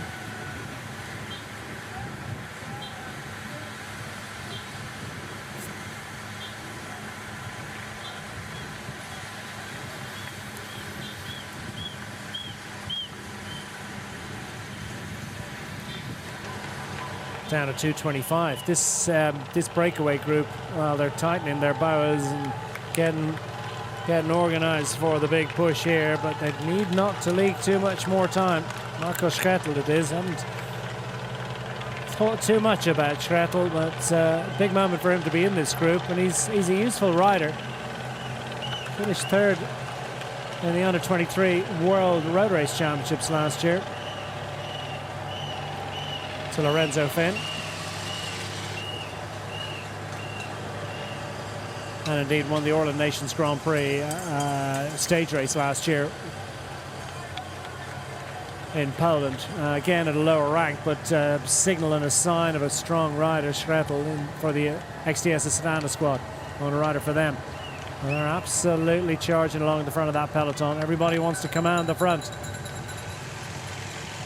as the hill approaches. There's Stringer on the left hand side, the left picture on the front of the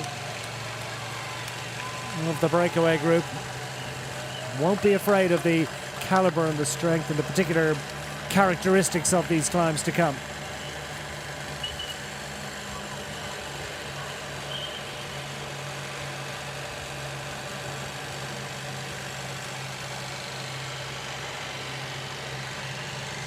Fangi climb.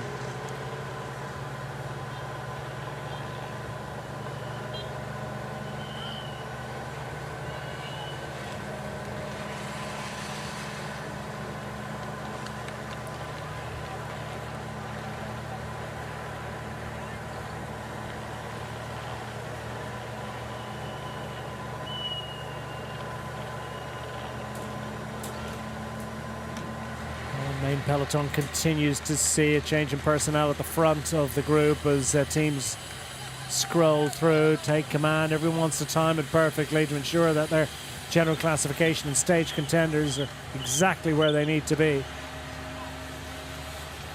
Plunge down and into the moment.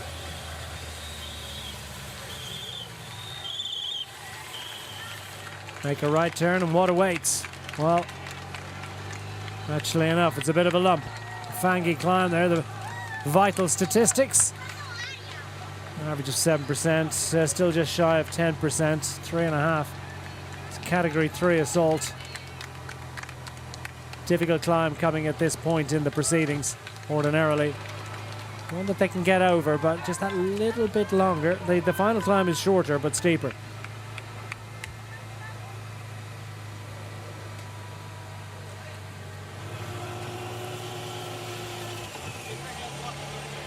So Kostu has to kick things off. No surprise there.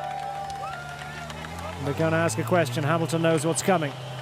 Pinarello's ensure that they've got Vader, is it, just where he needs to be. And no surprise too that we're seeing the yellow-clad Visma Lisa bike rider Bart Lemon just cruising to the front of the group. This is Kamprubi at the back. Fred Wright just a couple of riders in front of him. Bauke Mollema down towards the back as well. He sometimes plays this game. Stu just drops off the front. It's Gregoire in the pocket here. It may be the go-to man, number 55 for the Groupama FDJ squad.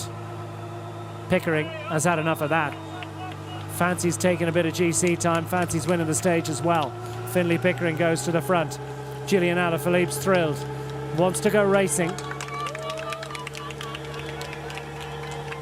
Verstringer immediately responds as well. Gregoire cruises up. Is it Gregoire? Verstringer looking laboured, but he's on the front half. There was a sort of a half a fracture in the group there. Well, Matthew van der Poel's not today for him. We'd already kind of figured that one out. Self and Riesebeck will make plans for a different day. Also going backwards, Oscar Chamberlain.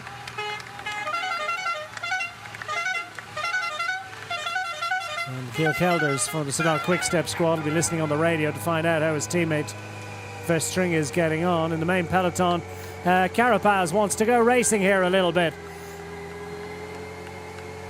And puts himself on the front. There's a bit of a GC element about this one.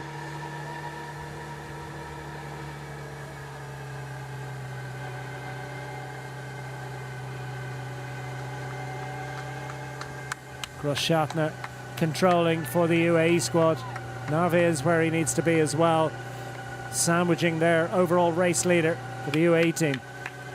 And Carapaz slots back in.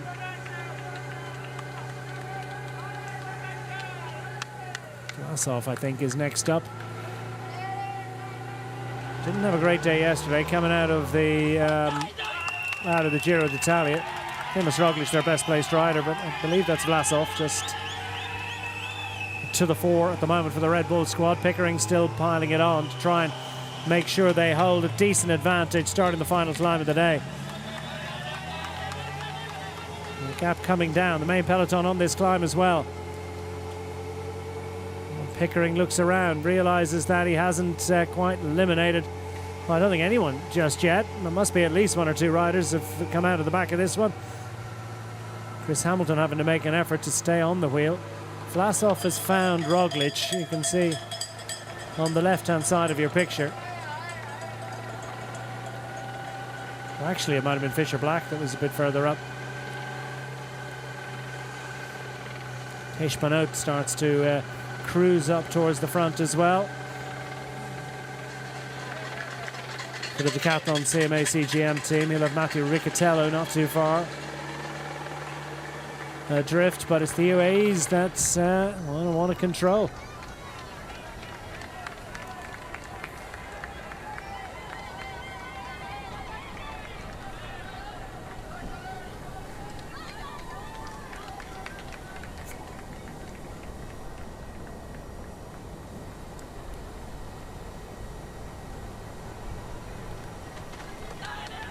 Fabulous overhead that, isn't he? You get a great sense of just how fast that peloton are going up this hill.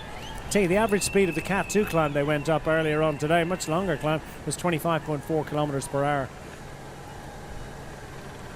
That's a lot of people, a lot of leisure bike riders. That's their cruising pace on a flat road.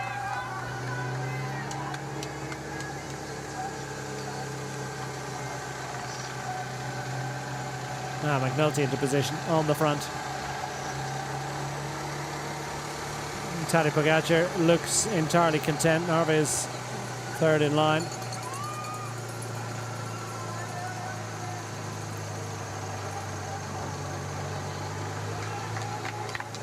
And nothing that, at the moment, anyone is either willing or able to do about it. Verstringe strung them out,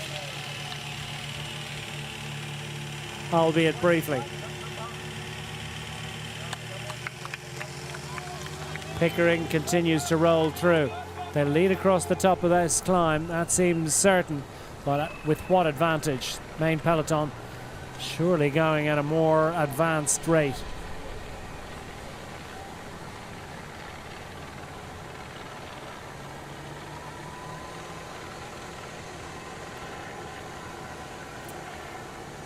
So the man sitting sixth overall, Brandon McNulty from the United States, is on the front of the peloton for Tadej Pogačar, the overall race leader. Jonathan Narva slots in third place. Primož Roglic third in line. Fisher Black on the front of the riders from the Red Bull Bora Hansgrohe squad. This Melissa bike, solo performance at the moment from Wilco Kelderman. Doesn't have too many teammates around him. He's got, of course, the the next best placed rider on his team is Bart Lemon, who's currently in that breakaway where he needs to be. Olalio going racing here. Afonso Olalio. And this is a sustained push, and he's timed this one. Is it to perfection? Verstringe, aware of the danger, looks to respond. Verstringe up onto his tail, Lemon as well. And they have a little look around, Finlay, Pickering and the rest. Will Olalio continue? Can he continue? They've formed a little bit of an alliance here. Verstringe at the back. Zana, of course, is the Soudal Quick-Step man. Verstringe from the Alpecin Premier Tech squad. Lest we mix them up.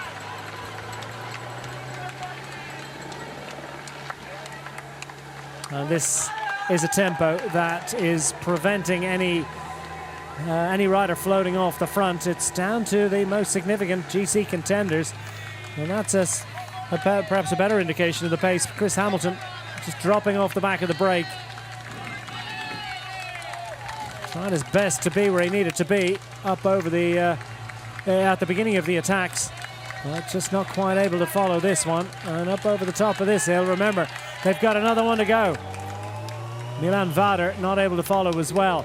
Now we get Verstringe. Verstringe hits it with Zana on his wheel. Olalio next up, and then Bart Lemon. Gregoire still there.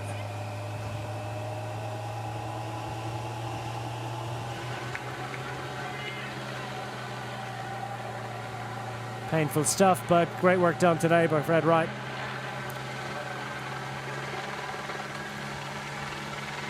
And Bauke Mollema, good hit out in the breakaway for the Lidl Trek man, but not going to be able to secure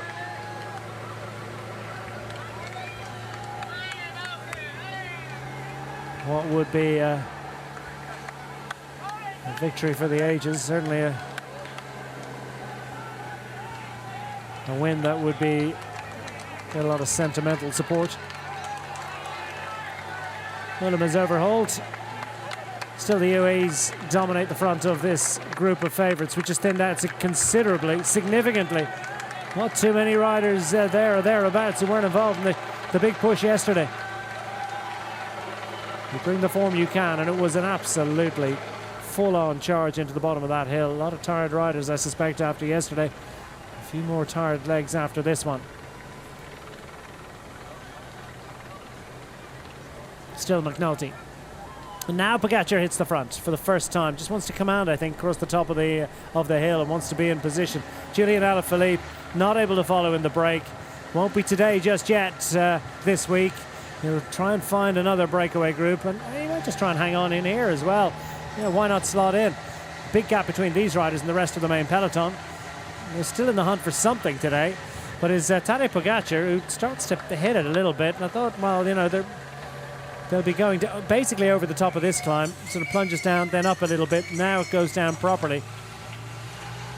Very shortly, it'll properly plunge down for 2.3 kilometers, about 4 hairpins on the descent to come.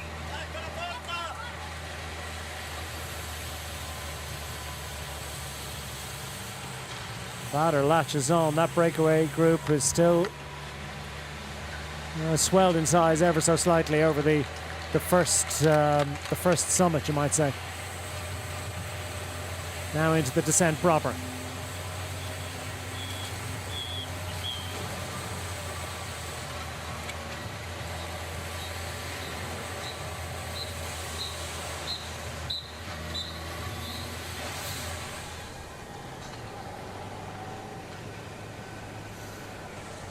This descent will take them down quite literally to the foot of the final climb of the day. Just a smidgen under 10 kilometers remaining at that point. And the gap down to 48 seconds. Finally poised. And after all that amazing work from our 14 up front, are they going to be able to hang on to any sort of an advantage starting that final climb of 1.4 kilometers, but at 9.3%. It's a punchy finale. It's a Pogacar-style climb. It has Il Lombardia, or maybe even Milan San Remo written all over it. More the former, I think. Tough and challenging climb, and winding and twisting our way down this descent. It's technical. It's got to help the riders up front, albeit it isn't. It's in a tiny group, is it? And it's not exactly a big group of main group chasers behind. GC favourites with the yellow jersey on the front. Tadej Pogacar dragging them down this descent.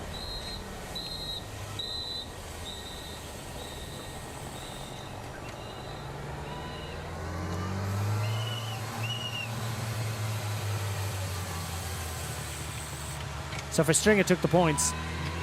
Opposite Premier Tech rider ahead of Soudal Quickstep's Filippo Zanna. Eulalia for his investment. Scores a mountain's point. That was never the specific objective here. Chris Hamilton elbows out in his efforts to stay connected. And he'll know what's coming in just about 400 or 500 meters time. Straight into another ascent.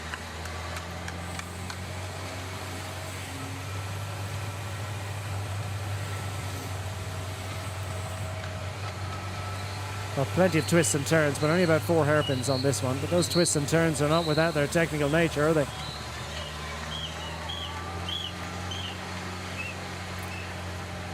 Off the descent, and we start rising again. What's the advantage? Is it really down to 13 seconds? Can it be that little?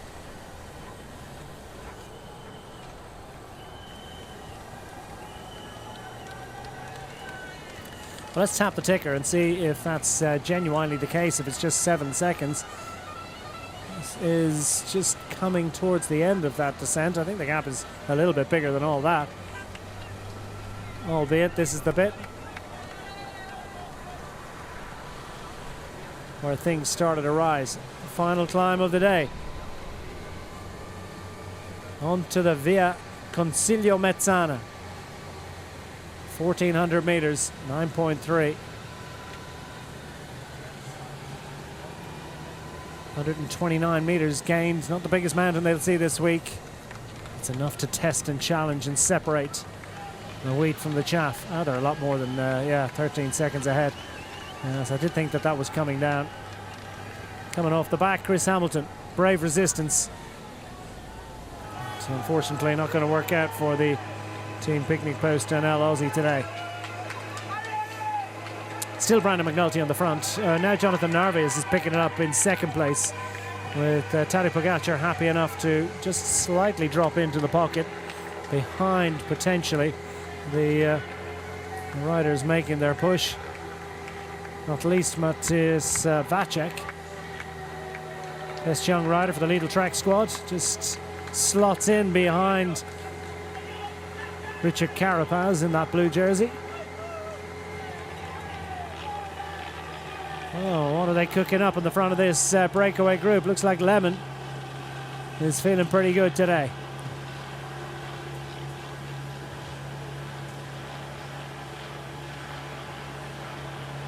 Oh, it's been a fair yo-yoing off the back and onto the group again.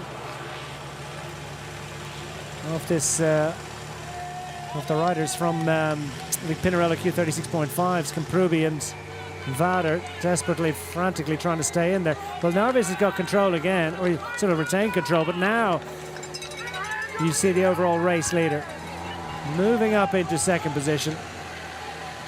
And Pog pulls off the front, says, well, maybe Jonathan Narvaez would like to win a race today.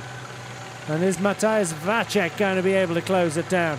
I'll just follow that one a little bit and see where the rest of them are. And right now they're floundering slightly. Carapaz going backwards. Van Wilder and Landa also starting to become detached, but they're still got plenty of riders behind them.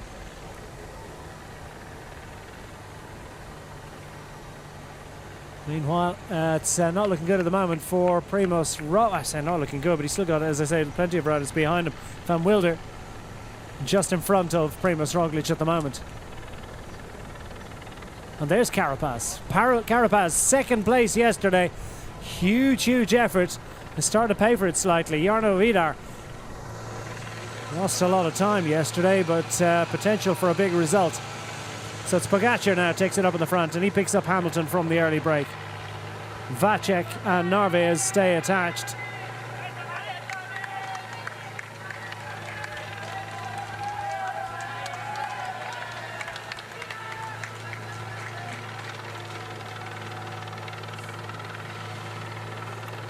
And this is an amazing resistance here from Mateusz Wacek onto this climb. Remember, or at least it's worth recording at least, we are pretty close to the top of the climb for these riders. We're certainly at the top of the climb for Bart Lemon, Finlay Pickering. Vader is still in there, as indeed is Zana and Verstringen. Frantically trying to stay on is Gregoire. And I think Gregoire is going to make his way back on. But the question is, will those riders, with 8 kilometres of the day just left, will they be able to hang on clear of the outstanding rider of his generation? And the overall race leader, Tadej Pogacar, is on a charge here. Wacek for company.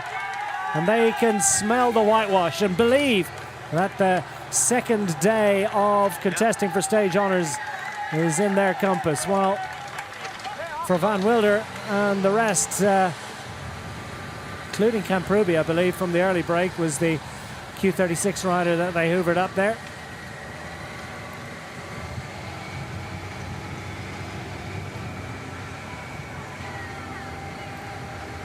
This one will take them down another technical winding, twisting descent. There are about 5 hairpins on this one, as well as the other little winds and twists. And that'll take them down to 5 kilometres to go. Well, believing that he might be in with a shout for something is Afonso Elalio. He's going to try and hang on here as best he can. And Elalio is hitching a ride maybe to glory if Pogacar's going to be able to close down a 37-second gap, but surely it's too much. With just 7.5 kilometres to go, they'll hit a level road with 5k of the day remaining. And Elalio can't afford to take it too easy here, because they'll just disappear up the road. But we have seen what a fine bike handler he is, and just what a resilient rider he is from the Giro d'Italia. First to the hairpins for the chasers.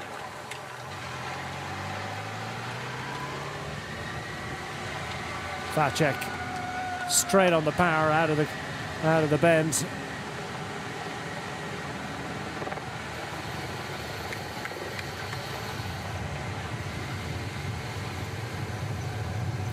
See a front group consisting of Finlay Pickering and Bart Lemon, best placed riders overall, with an opportunity to move up today, albeit not much of an opportunity, or at least not too much time likely to be gained, but still in with a great shout of contesting for stage honours today. They're in the company of Emil Verstringen, Filippo Zana, and is it Kamprubi?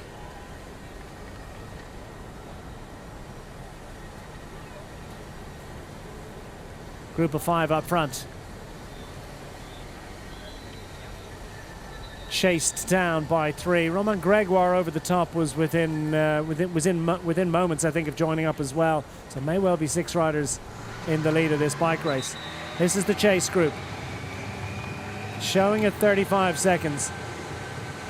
Lalio laser focused on trying to stay with Pogacar, who in turn has no real huge motivation to take time. He's just defending against a GC threat here. But Mateusz Wacek, starting the day 5th overall at 4 minutes and 16 seconds, is not much of a GC threat, really. So I suspect when they get to the flat road, Pogacar will start to assist. Maybe, just maybe, an opportunity for more daylight between Tadej Pogacar and the rest of his GC rivals. Of course, Richard Carapaz certainly struggling. Haven't seen too much sign of Andrea Baggioli.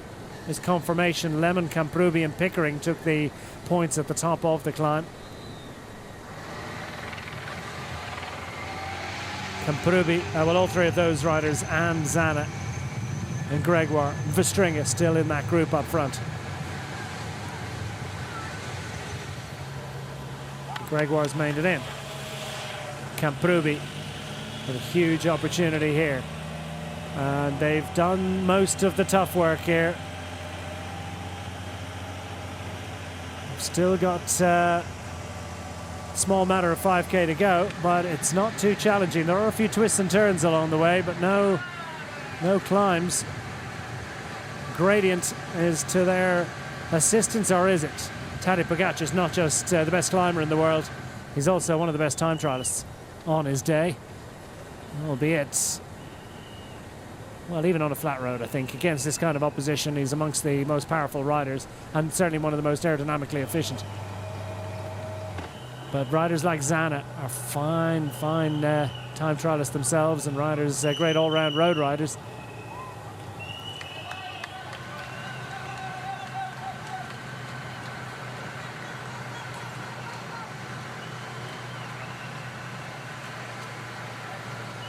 Wacek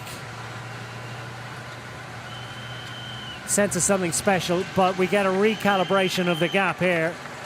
And showing at 42 seconds, I think it's unlikely that they're going to be able to. Surely not. And the breakaway could well have its day in the sun, and it is a sunny day. And Lemon says, well, no, we got to keep riding. You know who's behind? It's Tadej Pogacar, and we can't give him an inch here. Can't give him a millimetre. Gregoire thrilled to be in contention for victory in a stage of Tour de Suisse for a second successive year.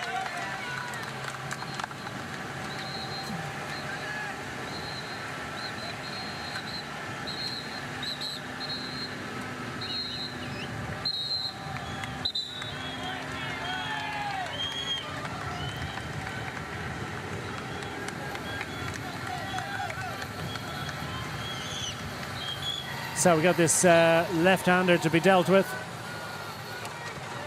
We'll take them through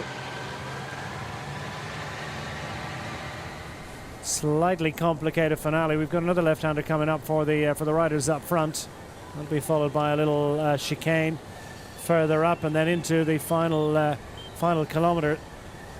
There's a roundabout. Then you've got 2 left-hand 90-degree corners.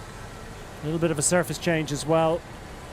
A little bit of a bump in the road, which needs to be acknowledged and dealt with, and Gregoire not minded to ease up here. And I think all of these riders across a couple of these, and that was quite a violent one actually. You need to be aware of. There's a few, I mean, Switzerland's all about speed bumps, lots and lots of road furniture, albeit beautiful tarmac, beautiful roads for cycling, but riders will be well warned about them. Mikel Landa in this chase group. These riders chasing a yellow jersey and potentially losing more time. Wacek with an opportunity to perhaps move up from his 5th place overall to 4th, and maybe to a 3rd, maybe even 2nd place. Haven't seen too much sign of Baggioli, have we? Or Richard Carapaz. Carapaz, I'm assuming, is in that chase group. Again, the exact composition of these groups will probably be better presented to us closer to, if not the very end of the stage. A little bit of a discord here amongst these riders. The gap down to 37 seconds. Not too much time to play with. They've enough to win the race, that's for sure. But they can't afford to dilly-dally too much, because Tadej Pogačar is not for hanging around here, and he can sense it, he can see them. And if they ease up even a fraction and start to play games, the yellow jersey will be right on them. Lalio's been towed back to the front of the race, but it's now an attack from Zana. It's covered by Kamprubi. Verstringa straight on it. Finlay Pickering's thrilled to be here. Romain Gregoire and Bart Lemon. That's your riders up front. Vacek combining well with the overall race leader. And now Lemon through the middle. Fancies trying to pull a fast one under the kite. Bart Lemon goes for glory. Latching straight on. And I don't think that's the fracture it's going to need to be. Through this roundabout, which is a bit of an S's, isn't it? They're almost on. It's really, really close. Vacek, if there's any delay whatsoever from those riders up front, we could well have a crescendo finale. A sensational conclusion. And are they going to give it up? There's 2 left turns here now. This is the first of the left turns. 500 metres remaining. Another one coming with 250 to go. And they're not for hanging around. Here comes Vacek. And Tadej Pogačar bringing Lalio back into it as well. Kamprubi's looking at the other side of the road, because here comes and kicking it all off is Filippo Zana. Verstringa waiting for his moment to shine. Inside 300 to go. Tadej Pogačar launches. This is the final bend, and Pogačar's throwing himself into it, throwing himself out of it is Romain Gregoire. Gregoire to the line now, just under 100 metres to go. Gregoire with a gap, and Gregoire's going to get it. Bart Lemon has no answer here. It's Romain Gregoire that's going to get up for glory 2 years in a row in Tour de Suisse.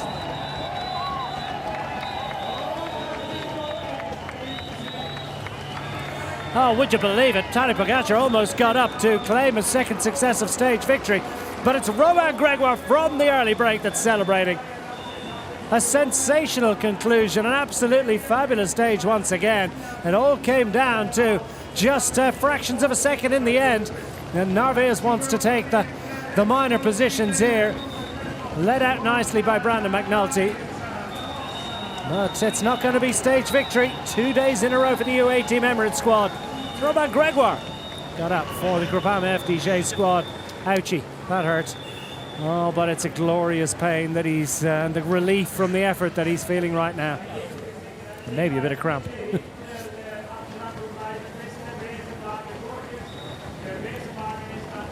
That's a tricky finale, isn't it? But it's a technical conclusion. And it kept everyone on their toes all the way to the line.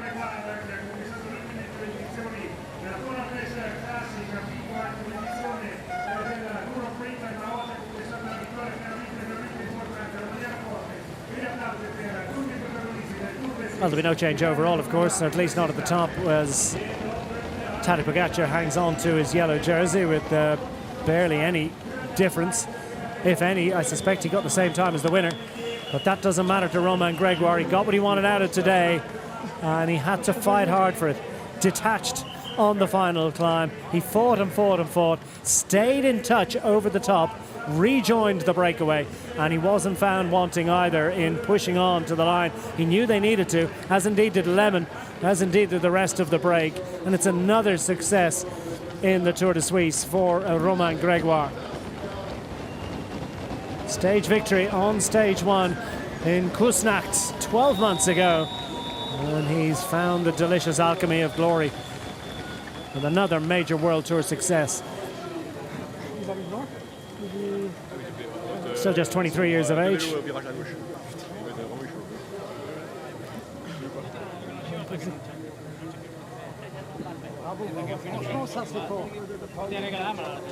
Romain Gregoire adds another important victory to his palmares. Marcel Kamprubi got up for second, we understand, just overhauling Bart Lemon.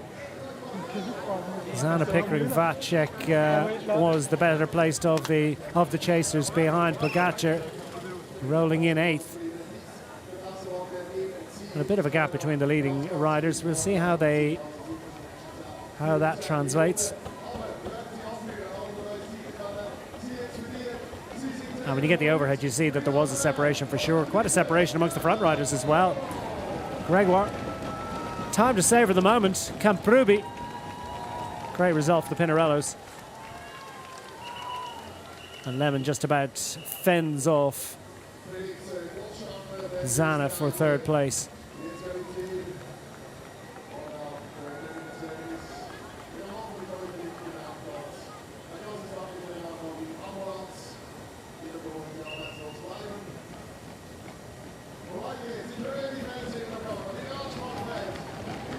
That's what it means. It's just a second victory of the season. They don't come every week, do they? Adding to the Phone Drome Classic victory taken on the first day of March. And this is his first World Tour success of the year.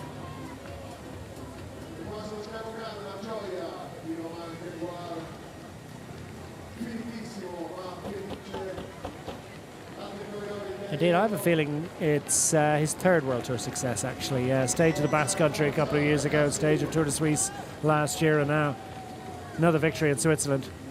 This time in Ticino. Tadej celebrating, happy enough with that.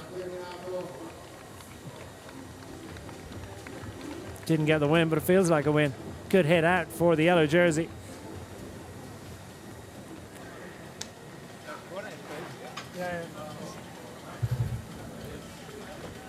Well, celebrations among the riders in the break, and congratulations and thanks indeed for their collective effort.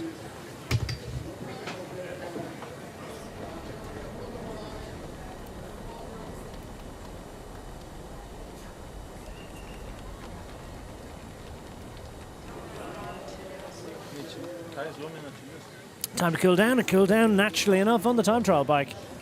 Sits in the truck all week, and it is going to be an important vehicle on Saturday, of course. So just get a few moments of familiarity with that unloved position.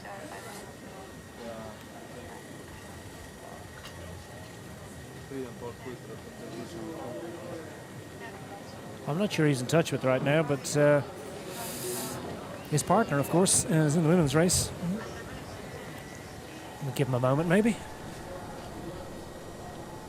The old triathlon skis offer great support, don't they, when you have to get on a FaceTime call really quickly after a stage.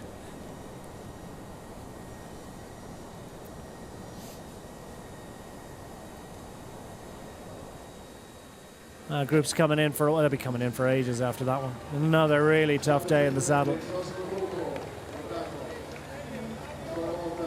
Fractures all over the place, and I mean the intensity of the first 2 hours of racing, it's not unusual anymore. It is the essence of modern bike racing, but it still makes for really, really exciting stuff.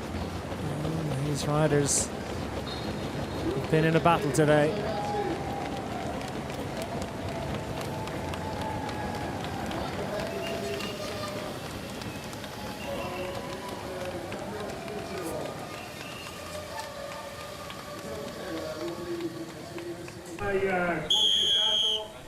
.7 kilometers in front of them when they began today. And they race back from whence they came. We had 3 climbs. First of them taken by Louis Vervaeke, then the big breakaway of 14, hoovering up the bonus seconds at the Tissot sprints. Too much of a contest. They were in a race against time to try and fend off the chasers behind at this point. I think they gave it to Zana. Zana's got a watch to collect. Mollema taking the first of those sprints. And then they settle down to the business of trying to retain what they could. The Lidl sprint as well, not contested or acknowledged really by the breakaway riders, not involved in the hunt for the points classification. It was those climbs at the back end that were concerning them. The penultimate climb at the Fangi, telling us who were the strongest climbers from the breakaway. Emil Verstringe showing his Liège-Bastogne-Liège form. Taking the mountains, points is behind. Brandon McNulty set the tempo.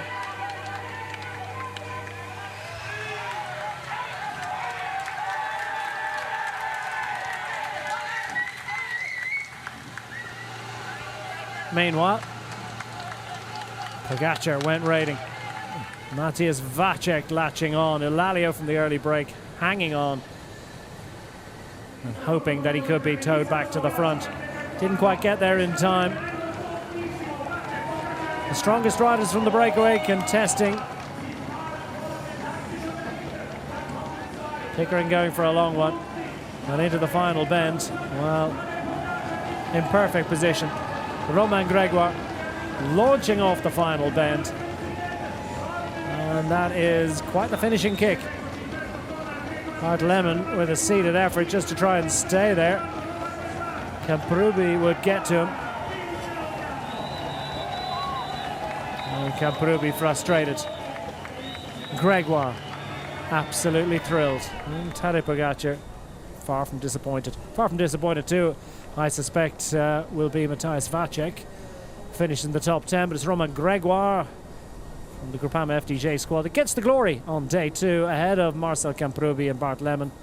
Zana Pickering also scoring from the early break. Vacek managing to infiltrate the breakaway riders. Verstringen included among them, and Tadej Pogačar in 8th position in the top 10 for the second day in succession. One of just 2 riders from the peloton and from the group of favourites that managed to get in amongst those breakaway riders at the end of the day.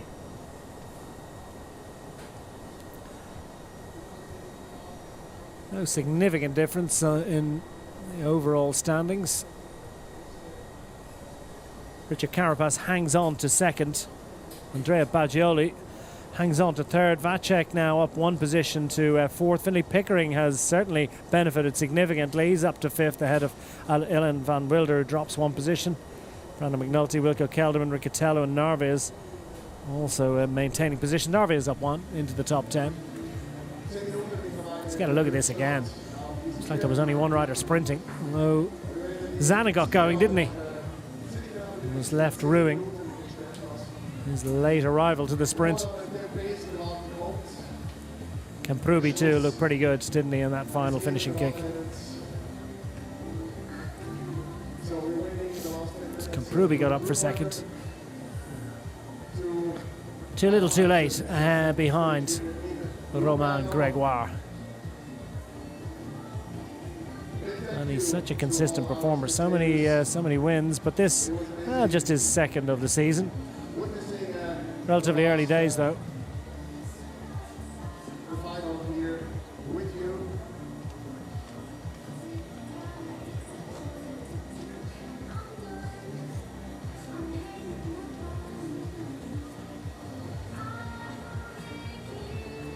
Took 3 wins last year, so already on target for that one.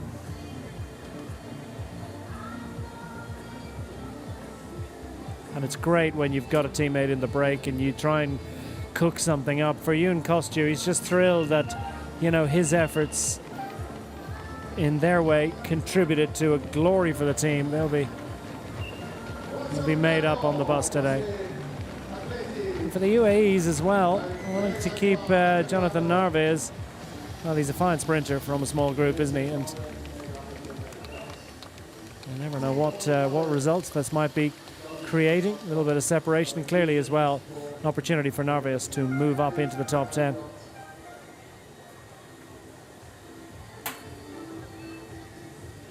Wonder how Romain Grégoire feels after that. Overjoyed, I would imagine. Long tough day in the breakaway, and it proved successful.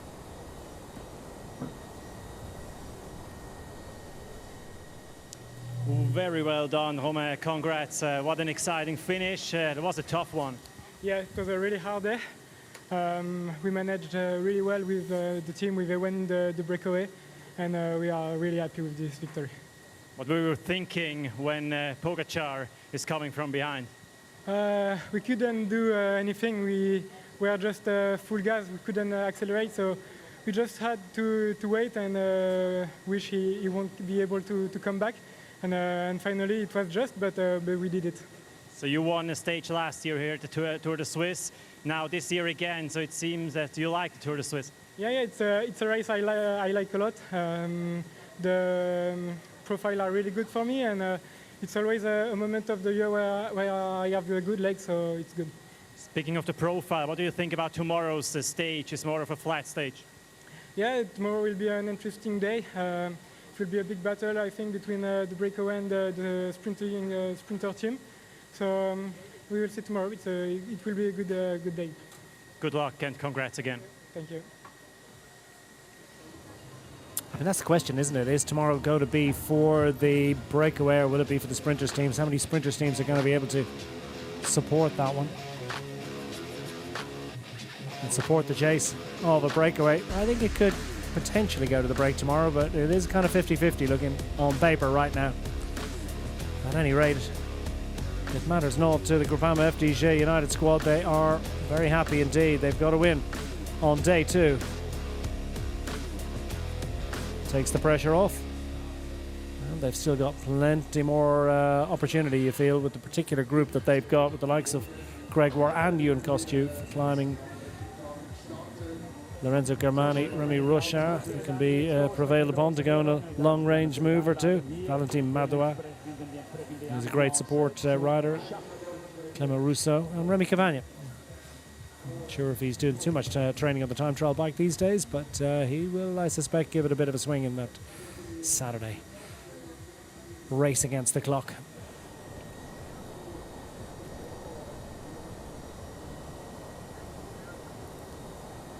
We've got some jerseys to present coming up very shortly. Looks as if they've made their way to the podium.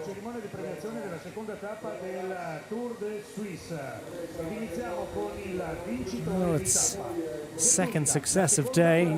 He enjoys his trips to Switzerland.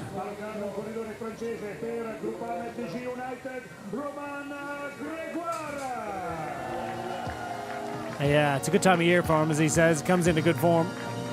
Romain Gregoire, another major World Tour success claimed by the 23-year-old from Besançon.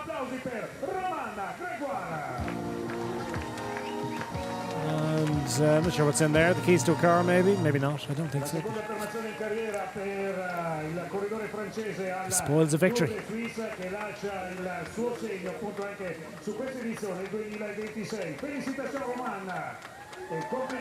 Second victory of the season.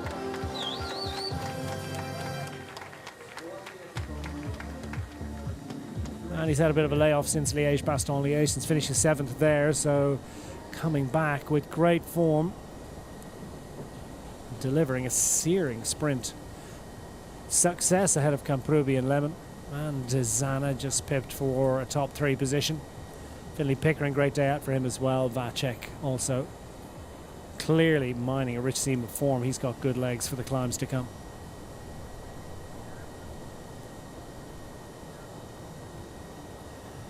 Well, they've gone looking for Tadej Pogacar. He's got a few autographs and selfies to do, I think, and very shortly we will see our overall race leader.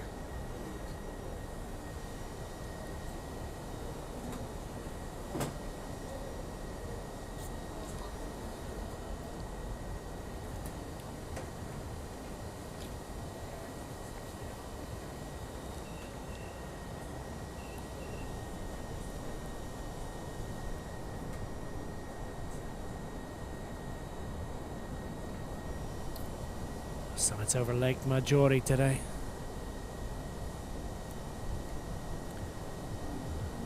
Did a charming little hotel last night, and the hotel receptionist said she couldn't wait to knock off at lunchtime and head to the lake.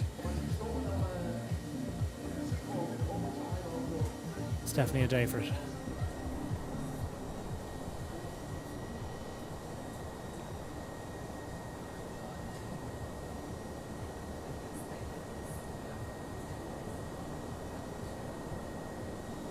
Romain Gregoire, not sure what his plans for July are. He's not currently listed as part of the Tour de France roster for the Groupama FDJ squad. Wouldn't be surprised if they bring him on this form.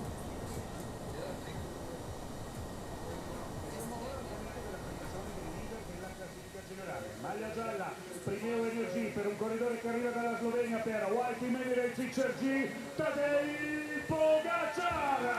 It's all too easy, no stage success, but further rubber stamping his command on general classification. A little bit of time gained on his nearest challenger.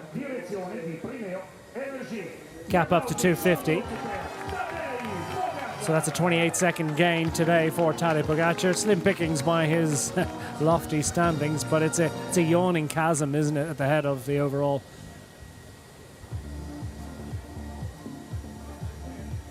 Carapaz hanging on to second after what looked to be a difficult moment for him.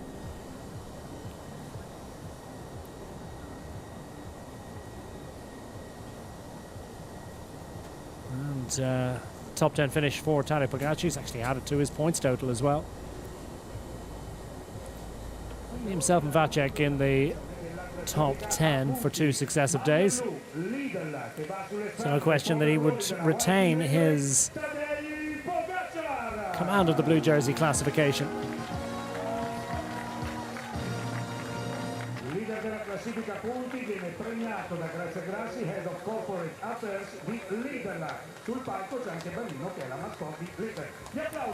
Roman Gregoire showing a second in this one, so I think Gregoire will actually wear this jersey tomorrow on behalf of Tadej Pogačar.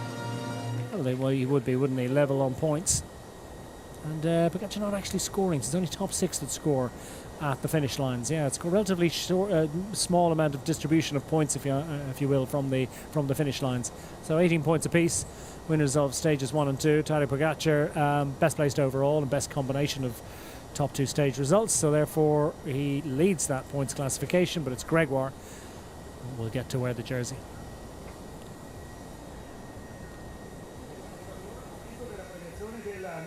Yeah, no one getting close to him in the mountains either.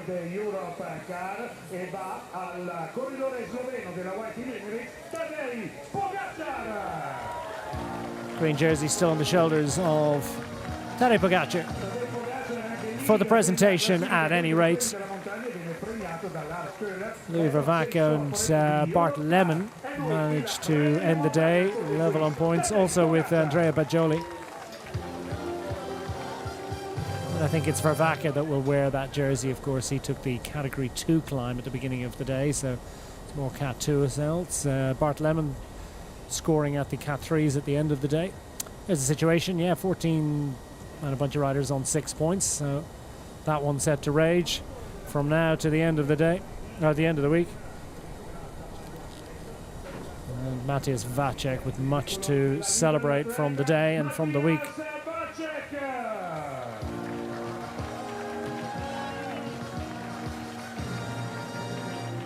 24-year-old.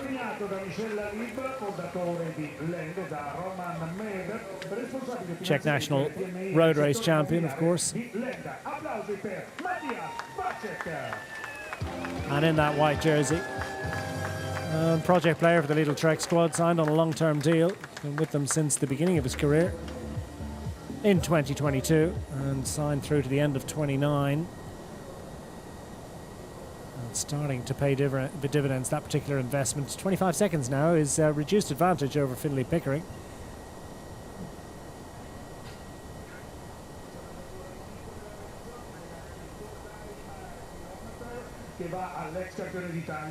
Well, Filippo Zanna really wanted the stage win, ended up with 4th on the day. Scant consolation, but nonetheless he'll manage a smile. The Italian rider in the Italian part of Switzerland will soak up this atmosphere and cultural familiarity of it all.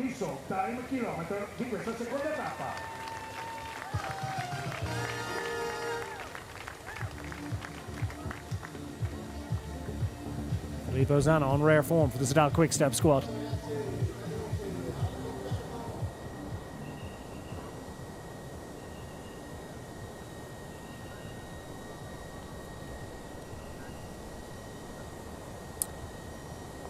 Yeah, who got Rider of the Day? That's goes down to a jury decision, I do believe.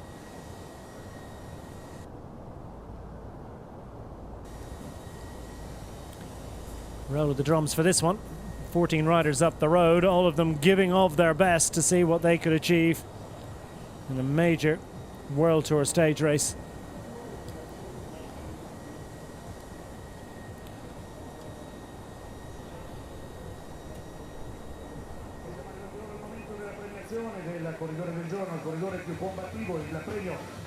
The combativity award, if you will. Could go on to any one of a number of riders. Well, the jury of might be a bit of a sentimental choice as well, isn't it? They've gone for Julian Alaphilippe on this occasion. Certainly gave us all a great bit of entertainment in the break today. The Tudor Pro Cycling squad. And representing the Swiss squad, the Frenchman.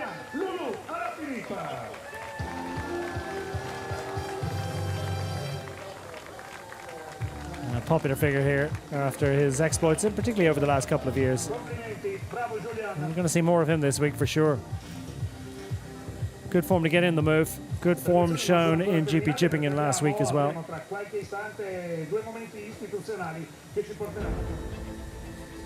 Now, what we got in prospect for you tomorrow? A bit of climbing to begin with, then things get a little bit more benign. The hot money says that this could be one for the sprinters. Are there enough sprinters in order to make this true?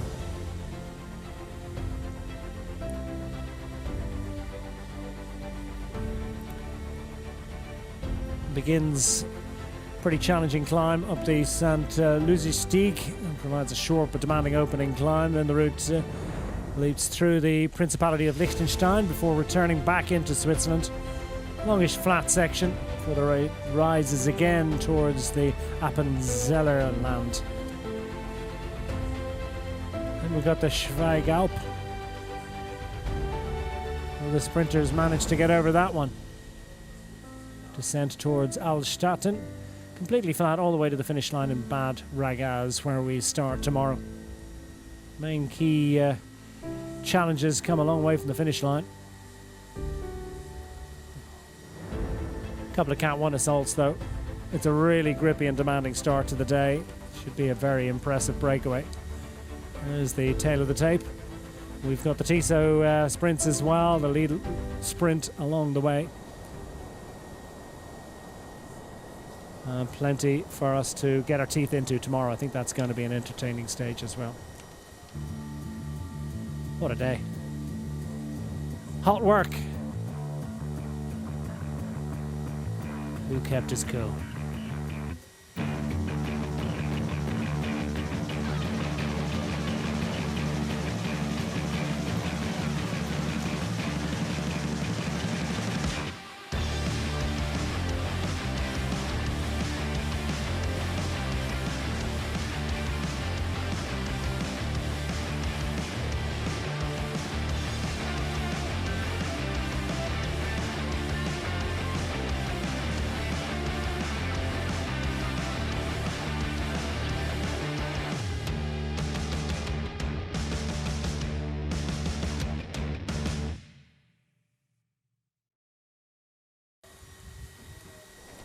Roman Gregoire, the man, celebrating at the end of 157 tough kilometres. I'm Declan Quigley. Thanks very much for being with us today. A great helping of Tour de Suisse action coming your way tomorrow afternoon. But for now, from all of us here in Locarno, thanks for being with us. We'll see you again tomorrow, and goodbye for now.